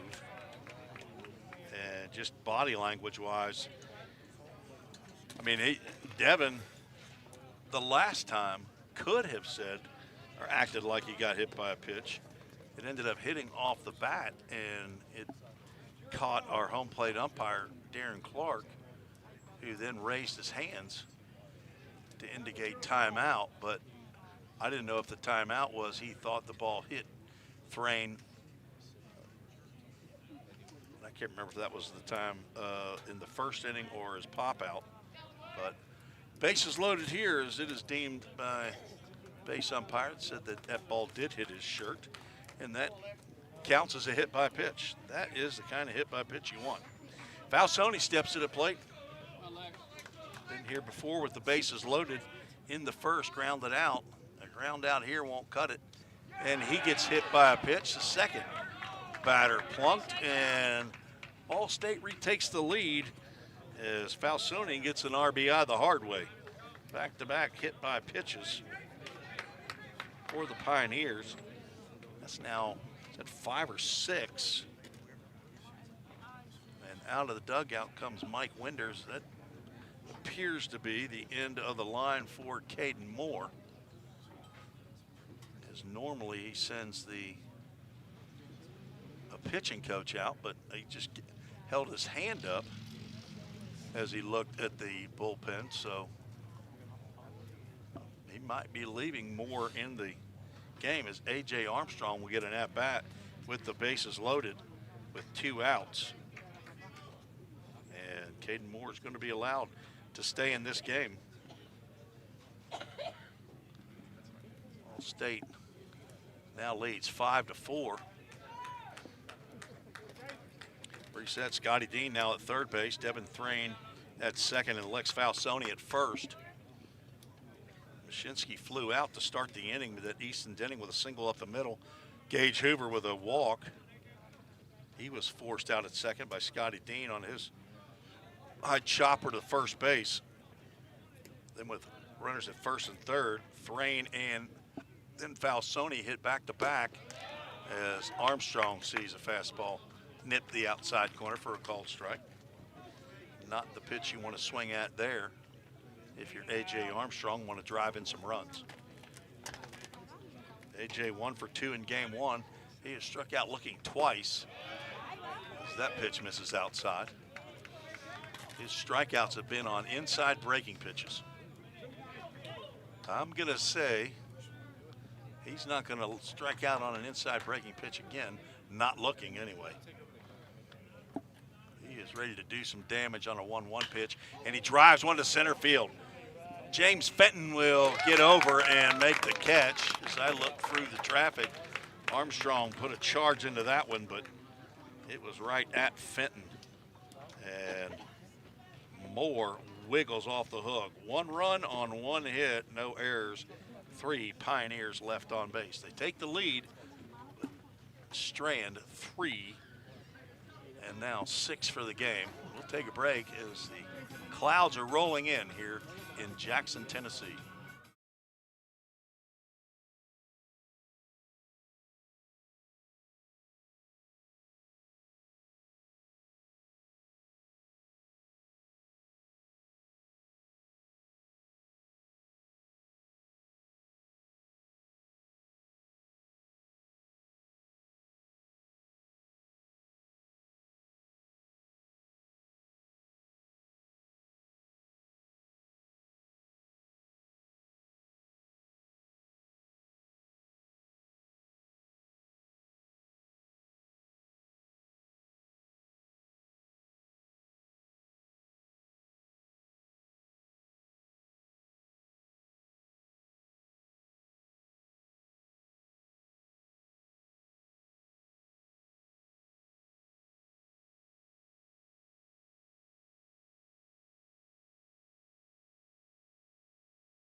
Welcome back on the Vol State Sports Network.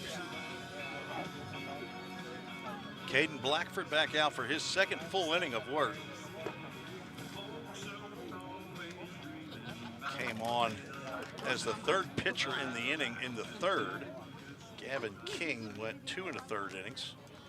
He ran into big trouble in the third, did not allow a hit, but he hit 2 batters, walked 2 in the inning. Brady Davis pitched to 2 batters, did not retire a batter. And Blackford came in and pitched to 1 batter. He got 2 outs on an inning-ending double play. As he faces 3, 4, and 5 in the Jackson State lineup. They have lost 5 straight, Jackson State has. Ball State came in with a 5-game losing streak, broke that streak. And Jackson State came in with a 4-game losing streak. Ball State with a 3-1 victory in game 1, trying to get the sweep of the doubleheader and win the conference series here. But in a tight battle here with Jackson State is the 3-0 pitch. Misses outside to Spalding. Second time he's walked. As more action in the Ball State bullpen.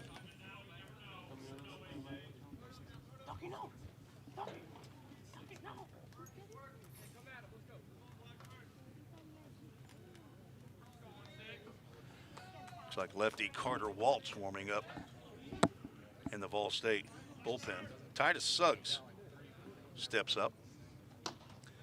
Not squaring around the bunt, takes ball 5.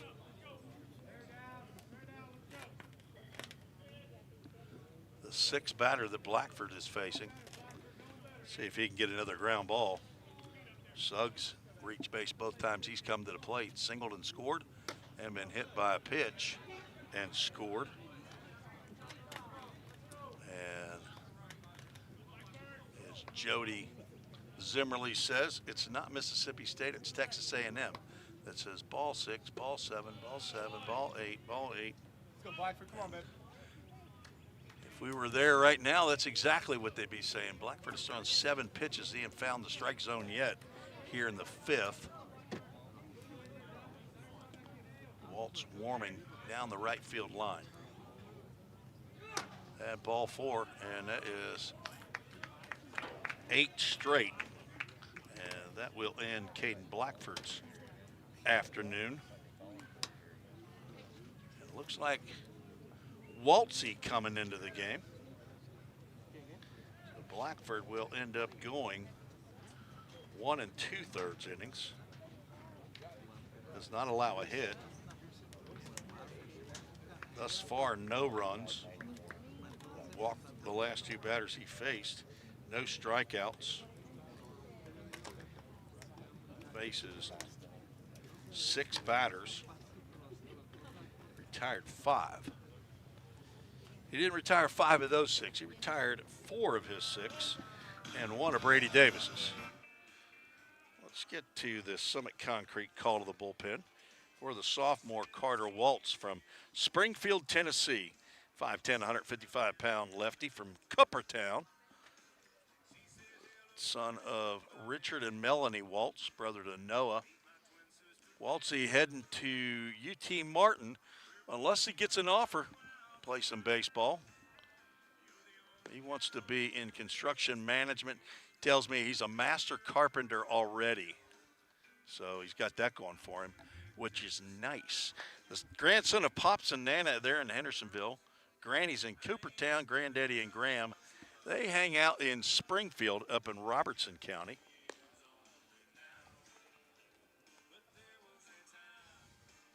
Waltz on for his 16th appearance of the year, all in relief, a 5.82 ERA, 21 2/3 innings of work, 27 hits, 14 runs, all of those are earned, 14 walks, 18 strikeouts.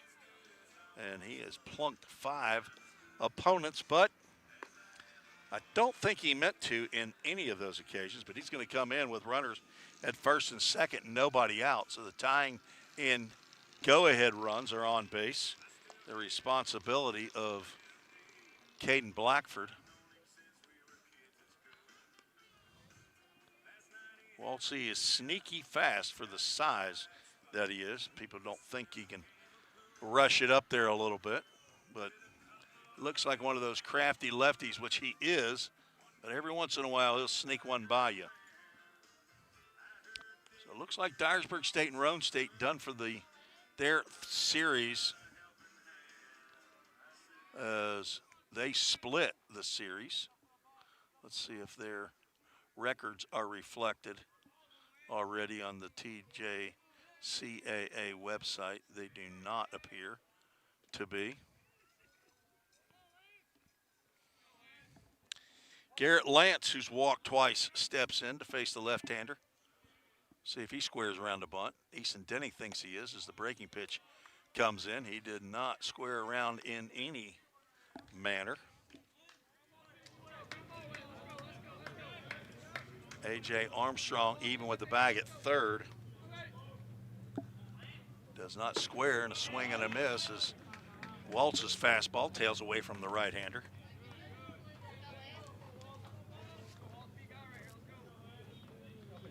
Ball State with 6 walks and 3 hit batters in the games, giving Jackson State 9 freebies.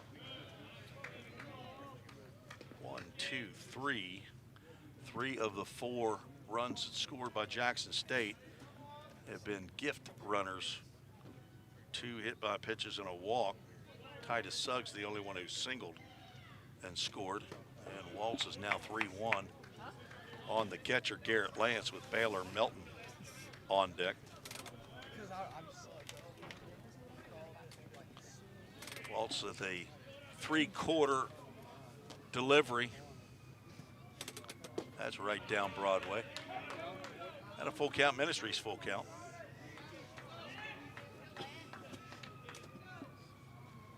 No outs. 2 on. Runners by Caden Blackford is a full count, first pitch foul ball off to the right. Oh, and the young man makes it air. He dropped the ball. On the road. Tried to make the catch, had his glove.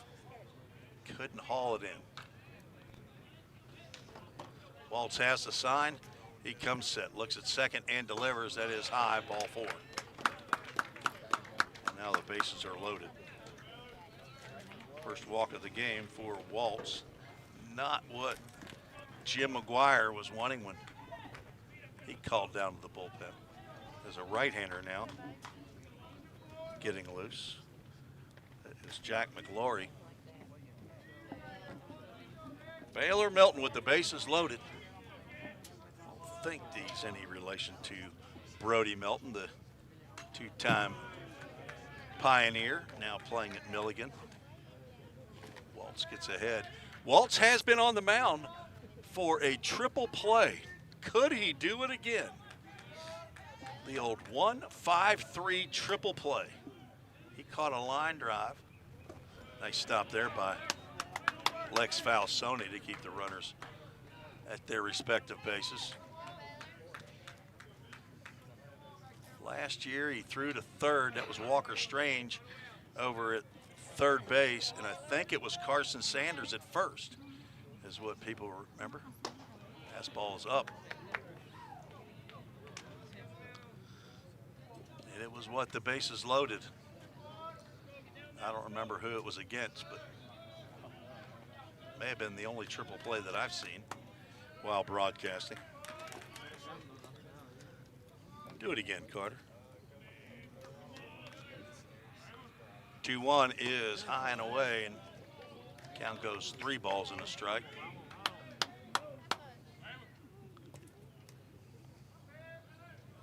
Ball State struggling to get the ball over the plate.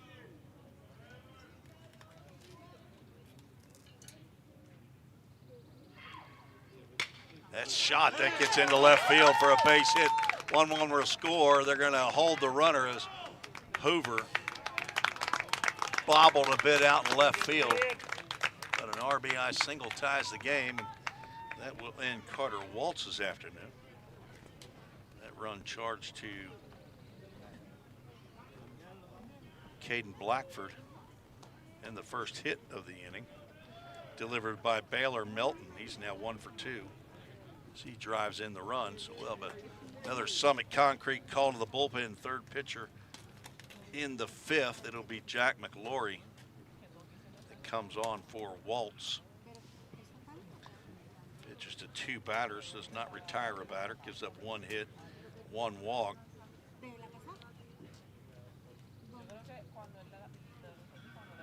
Faces 2.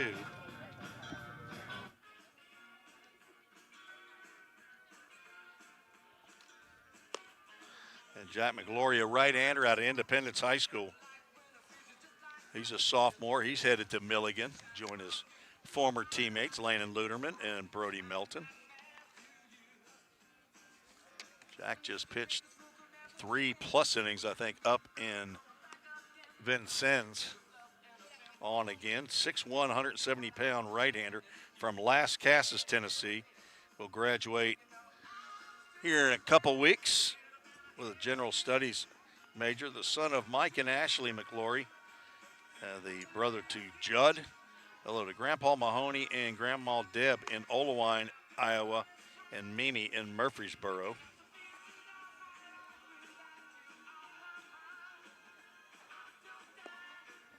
McLaury is on for his 16th appearance of the year, 9th in relief, 43 innings of work, 52 hits, 33 runs, 32 are earned, 21 walks, 39 strikeouts.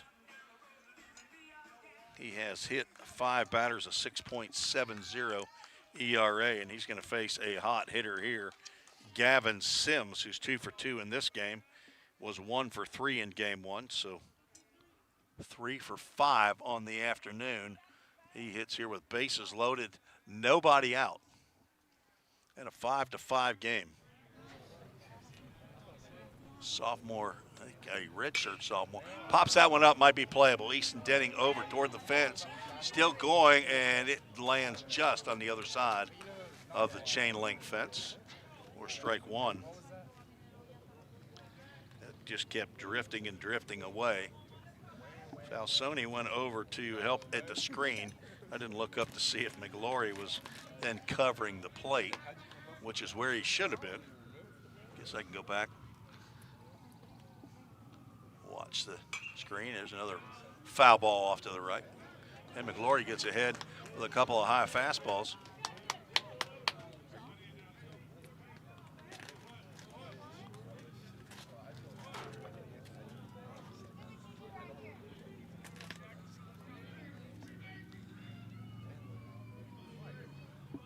Oh, 0-2 pitch coming to Sims, sidearm, popped up. This is playable.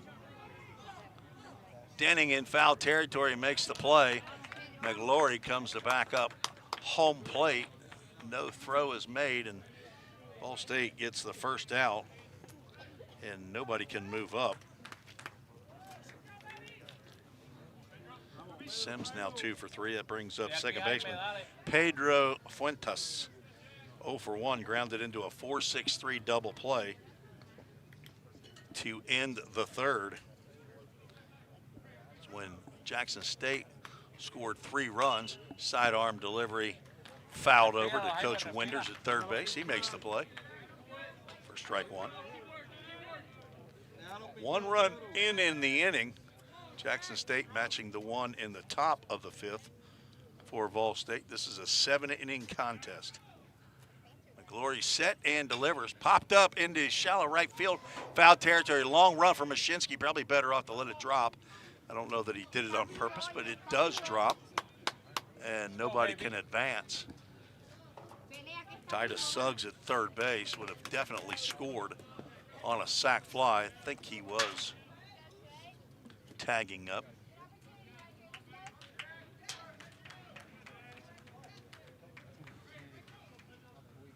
And McLaury ahead 0-2 with Wyatt Hemingway on deck. The 0-2 pitch, sidearm. And Fuentes able to fight that one off. Fouls it down between the dugout and the first base coach. Let's go, baby. At the end of the game, we'll have the Toyota of Gallatin player of the game. Eben Hansen was our player of the game in game 1. 6 in the third inning. He's got his 5th win of the year. 0-2 pitch. Check swing over the top of the Pioneer dugout. Count remains 0-2. Lots of cloud cover now. Big help to me to help me to be able to see my laptop and my iPad here to make sure I'm pressing the right buttons. Thanks for joining me this afternoon, Saturday afternoon. We're in Jackson, Tennessee. 0-2 pitch. Nice stop by Falsoni, and Fuentes not goaded into swinging at that pitch out of the strike zone. Middle infielder double play depth. Corners about halfway. Armstrong, if he gets something, he's definitely going to go to second. Pitch misses outside. Count now 2 balls and 2 strikes. Caden Blackford started the inning, walked the first 2 batters he faced on 8 straight pitches out of the zone. Carter Waltz came in and walked the first batter he faced, then gave up an RBI single. He's replaced. There's a high chopper to Denning. He steps on first, and he's going to go to second for the tag, and that is another inning-ending dudette double play, just what the doctor ordered. That is an unusual 3-6 double play with Lorenz having to tag the runner at second base. I thought that maybe Denning would try to come home, but he does not, and that's a smart play. 1 run on 1 hit in the inning, and Ball State dodged a flurry in that inning. No errors, 2 runners left on base. We are through 5 and knotted at 5 as I missed our alumni spotlight yet again, but I'll get to it right now. Let's see, they're having a conversation.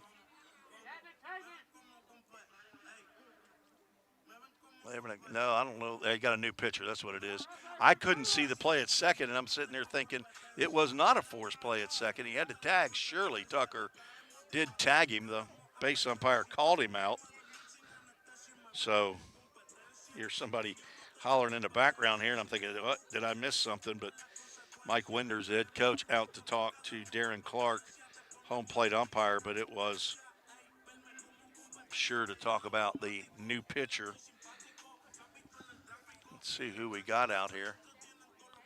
I believe we got number 4 on their roster. Shows Alan Torres as a catcher. Let's see if Alan Torres has some time. He does. As a matter of fact, he's been on the mound more than anybody. More appearances. This is his 21st appearance of the year. That's 20 coming in, was second in the conference. So Alan Torres on for Caden Moore. As I said, on the roster, it shows that he's a catcher. But sometimes the rosters are not accurate as to the number in the name. 5 runs given up by Caden Moore. As we move to the top of the 6th. 8 hits. All 5 runs were earned. He gave up, hit 2 batters. Faces 26. I think he struck out 3 and walked 4 as Tucker Lorenz fouls the first pitch off.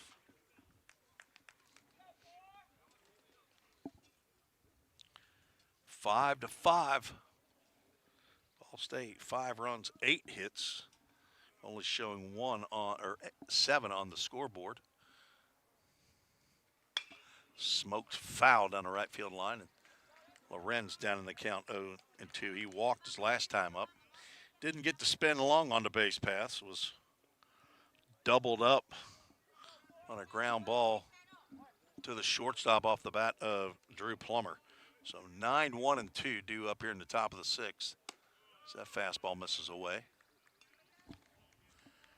Torres from Trenton, Tennessee, 5'9" freshman. Apparently a switch hitter. Popped up on the left side. should be playable for Suggs, who comes in from his regular left field spot. Makes the catch for out number 1. Lorenz now 0 for 2. And Plum, who is due, comes to the plate.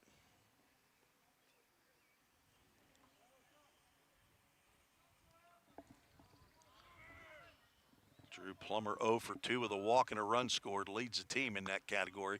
Run scored. Looks at a breaking pitch at the letters for a called strike. If you ask him, he would not agree with that call. Smokes one, that's fair. Down the left field line. Suggs won't be able to keep Plum off of second base. He rounds first and cruises into second base with a 1-out Dudette double.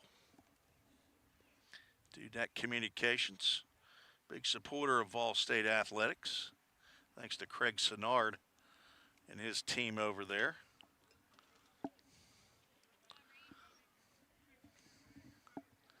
Plum finally gets off the schneid. And Reed Mashinsky's 2 for 3 stands in. Mashinsky's 297 has been raised today. I'm sure he's over 300. With a 4 for 6 day, let's see if he can keep it rolling. Get his 3rd hit. Fastball misses in. Plum turned on that one. Laced it over the head of the third baseman, Cade Spalding, down the left field line. Mashinsky with a single in the first and scored, doubled in the second and scored. He and Easton Denning went back-to-back on the Dudette doubles. Pulls away from that high, tight fastball. 3rd year at Vol State. He's looking for a 4-year opportunity, and I'm sure he's going to get it. I think he likes the state of Tennessee. He might end up playing somewhere. Had a breaking pitch to hit right there and just got under it, fouled it off to the right. Sneaking up on 50 viewers watching today. Let's go, Reed. 2-1 pitch coming from Torres. Grounded to the left side. That's going to be a tough play for Hemingway. Throw is high, but the catch is made by Melton to retire Mashinsky. After the throw, Plummer aggressively moves down to third on the out, but now 2 out. Nice stretch by Baylor Melton at first base. Mashinsky runs well. He's now 2 for 4. And Easton Denning, the RBI machine, stands in. He's 3 for 3.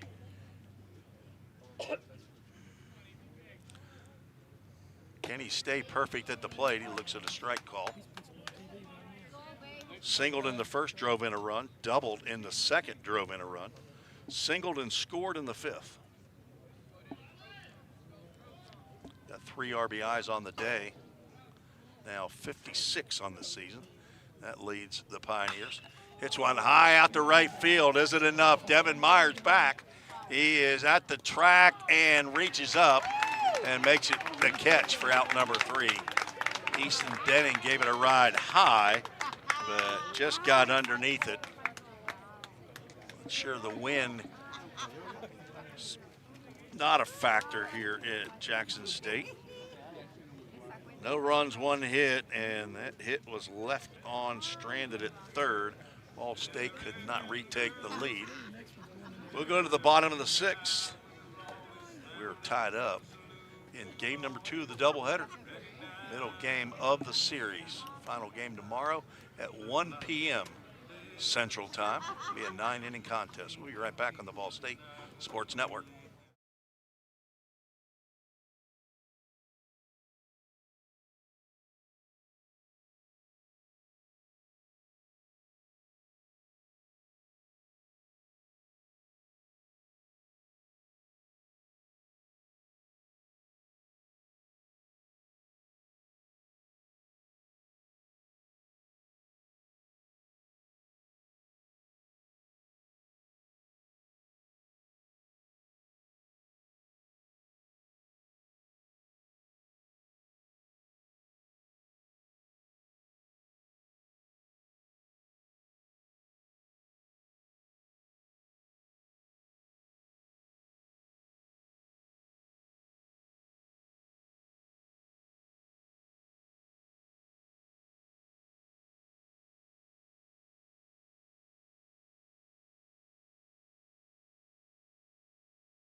9-1-2 due up for Jackson State here in the bottom of the 6th inning.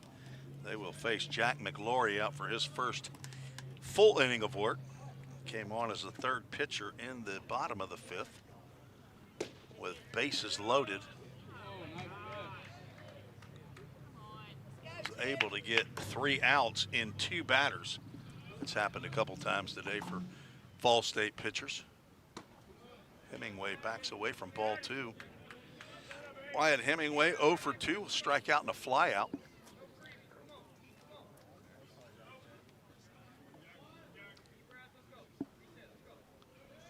Final series of the year.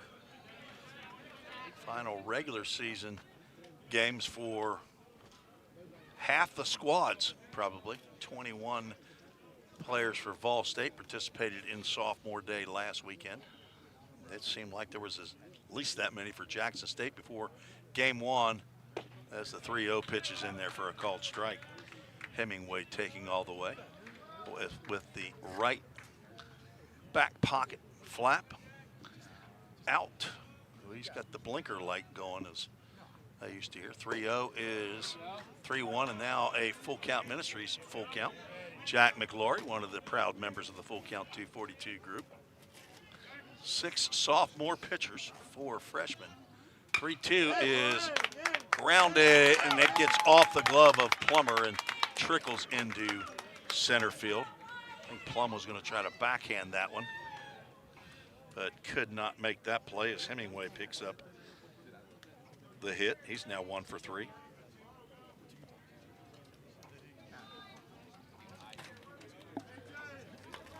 And we're going to have a pinch runner for Wyatt Hemingway. You don't see that for a shortstop very often. Marion Durham's going to get another pinch running opportunity. Pinch ran in game 1. Stole second, came in to score their only run of the game.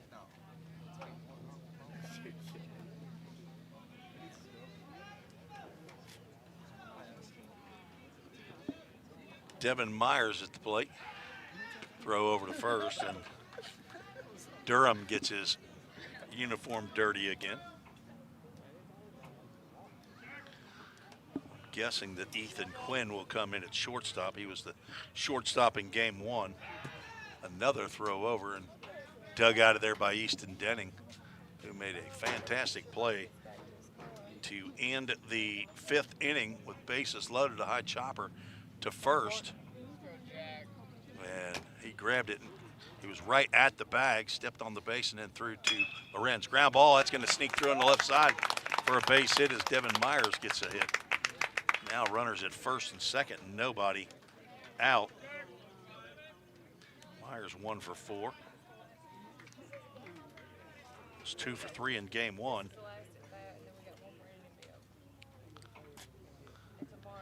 Now let's see if James Fenton is not going to come to the plate. This is going to be a pinch hitter. Trey Gasser.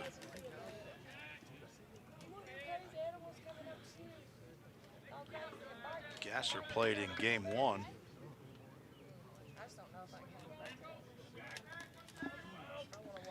See if maybe he's going to be squaring. He is, squares the bunt, and he goes after it.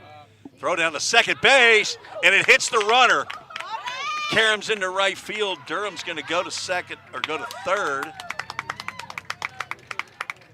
So that's going to end up being an error. And I'm not sure if he's going to see if there's batter interference, as Gasser really went across the batter's box, lunging to bunt the ball. Falsoni reaches over, grabs it, and then throws down to second. Apparently no interference, so that will be an error that allows Durham to go to third base. That error charged to, and had to be charged to Lex Falsoni. The throw hit the runner. So let's see if Myers is off. Gasser probably not going to be squaring. He was not. A check swing line drive caught by Easton Denning in a double play. Another dudette double play. Fall State living right. Runner was going on the pitch. And a check swing line drive right to Easton Denning. He picks it clean off the grass. And that is the 5th double play of the day for Vol State. Unassisted double play. And now Cade Spalding at the plate with a runner at third. He looks at a pitch apparently just below. Whoops, I just ended the inning. That is the wrong button. Let me fix it. Can't see these small numbers on my scoreboard. 1-0 pitch. Misses outside. Pioneers trying to wiggle off the hook again. With 2 runners on, nobody out. Turns into a runner on with 2 outs.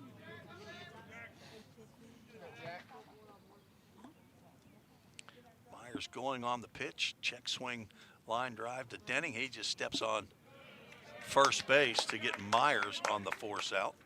Now 3-0 count to Spalding with Titus Suggs, the cleanup hitter, on deck. Spalding has walked twice and scored both times he's walked. Also popped out to Denning at first base. 3-0. Let's see if he's swinging. And the ball gets by, and that's going to give Jackson State the lead on the wild pitch. Their first lead of the game. 3-0 pitch that way high and inside. Not sure what McLaury was looking to do with that pitch. Normally 3-0 pitch, go ahead and put it right down the middle. I wouldn't have thought that Spalding would have been offering.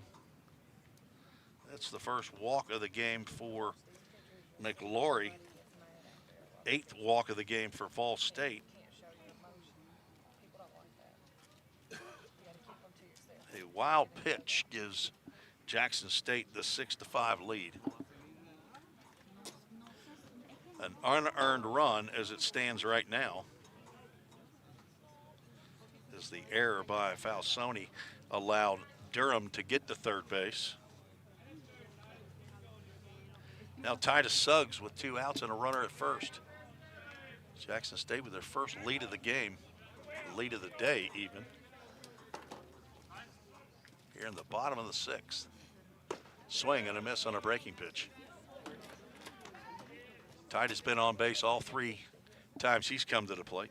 Singled and scored in the 2nd, was hit by a pitch on ball 4 in the 3rd. He also scored in that inning and then walked. It's a squibber down the third base line. It goes foul.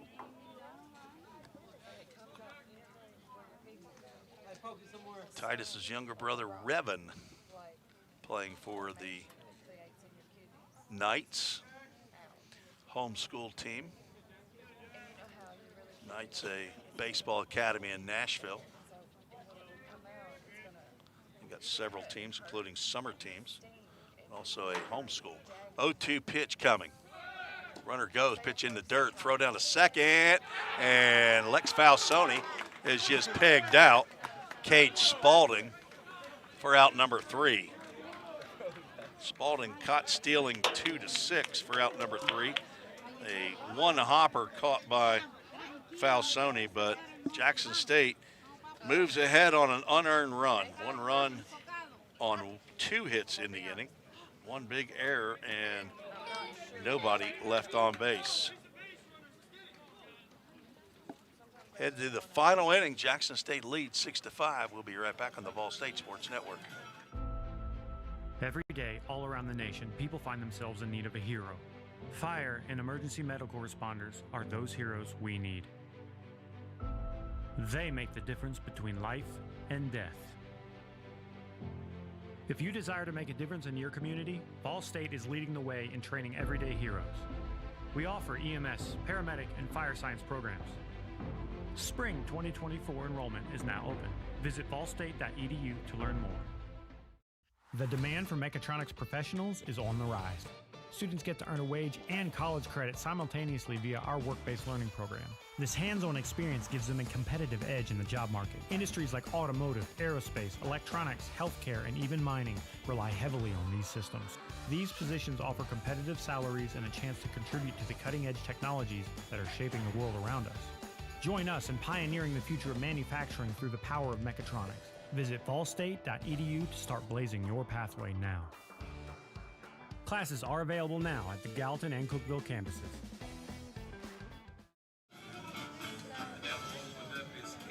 Head to the final inning. Alan Torres now on the mound with a chance to get a win. 1-1 on the regular season.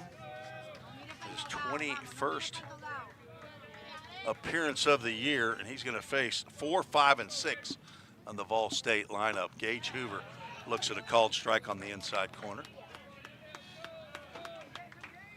Hoover 1 for 2 in the game.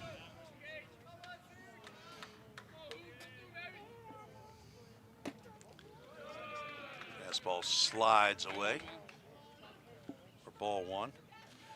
Gage drove in a run with a single in the first. Looking to get on base here in the top of the 7th. Ground ball is short. We've got a new shortstop. That's going to be Ethan Quinn. High throw, but Melton able to keep his foot on the base for out number 1. Make sure that is Ethan Quinn. And now Scotty Dean, who's 2 for 3, stands in.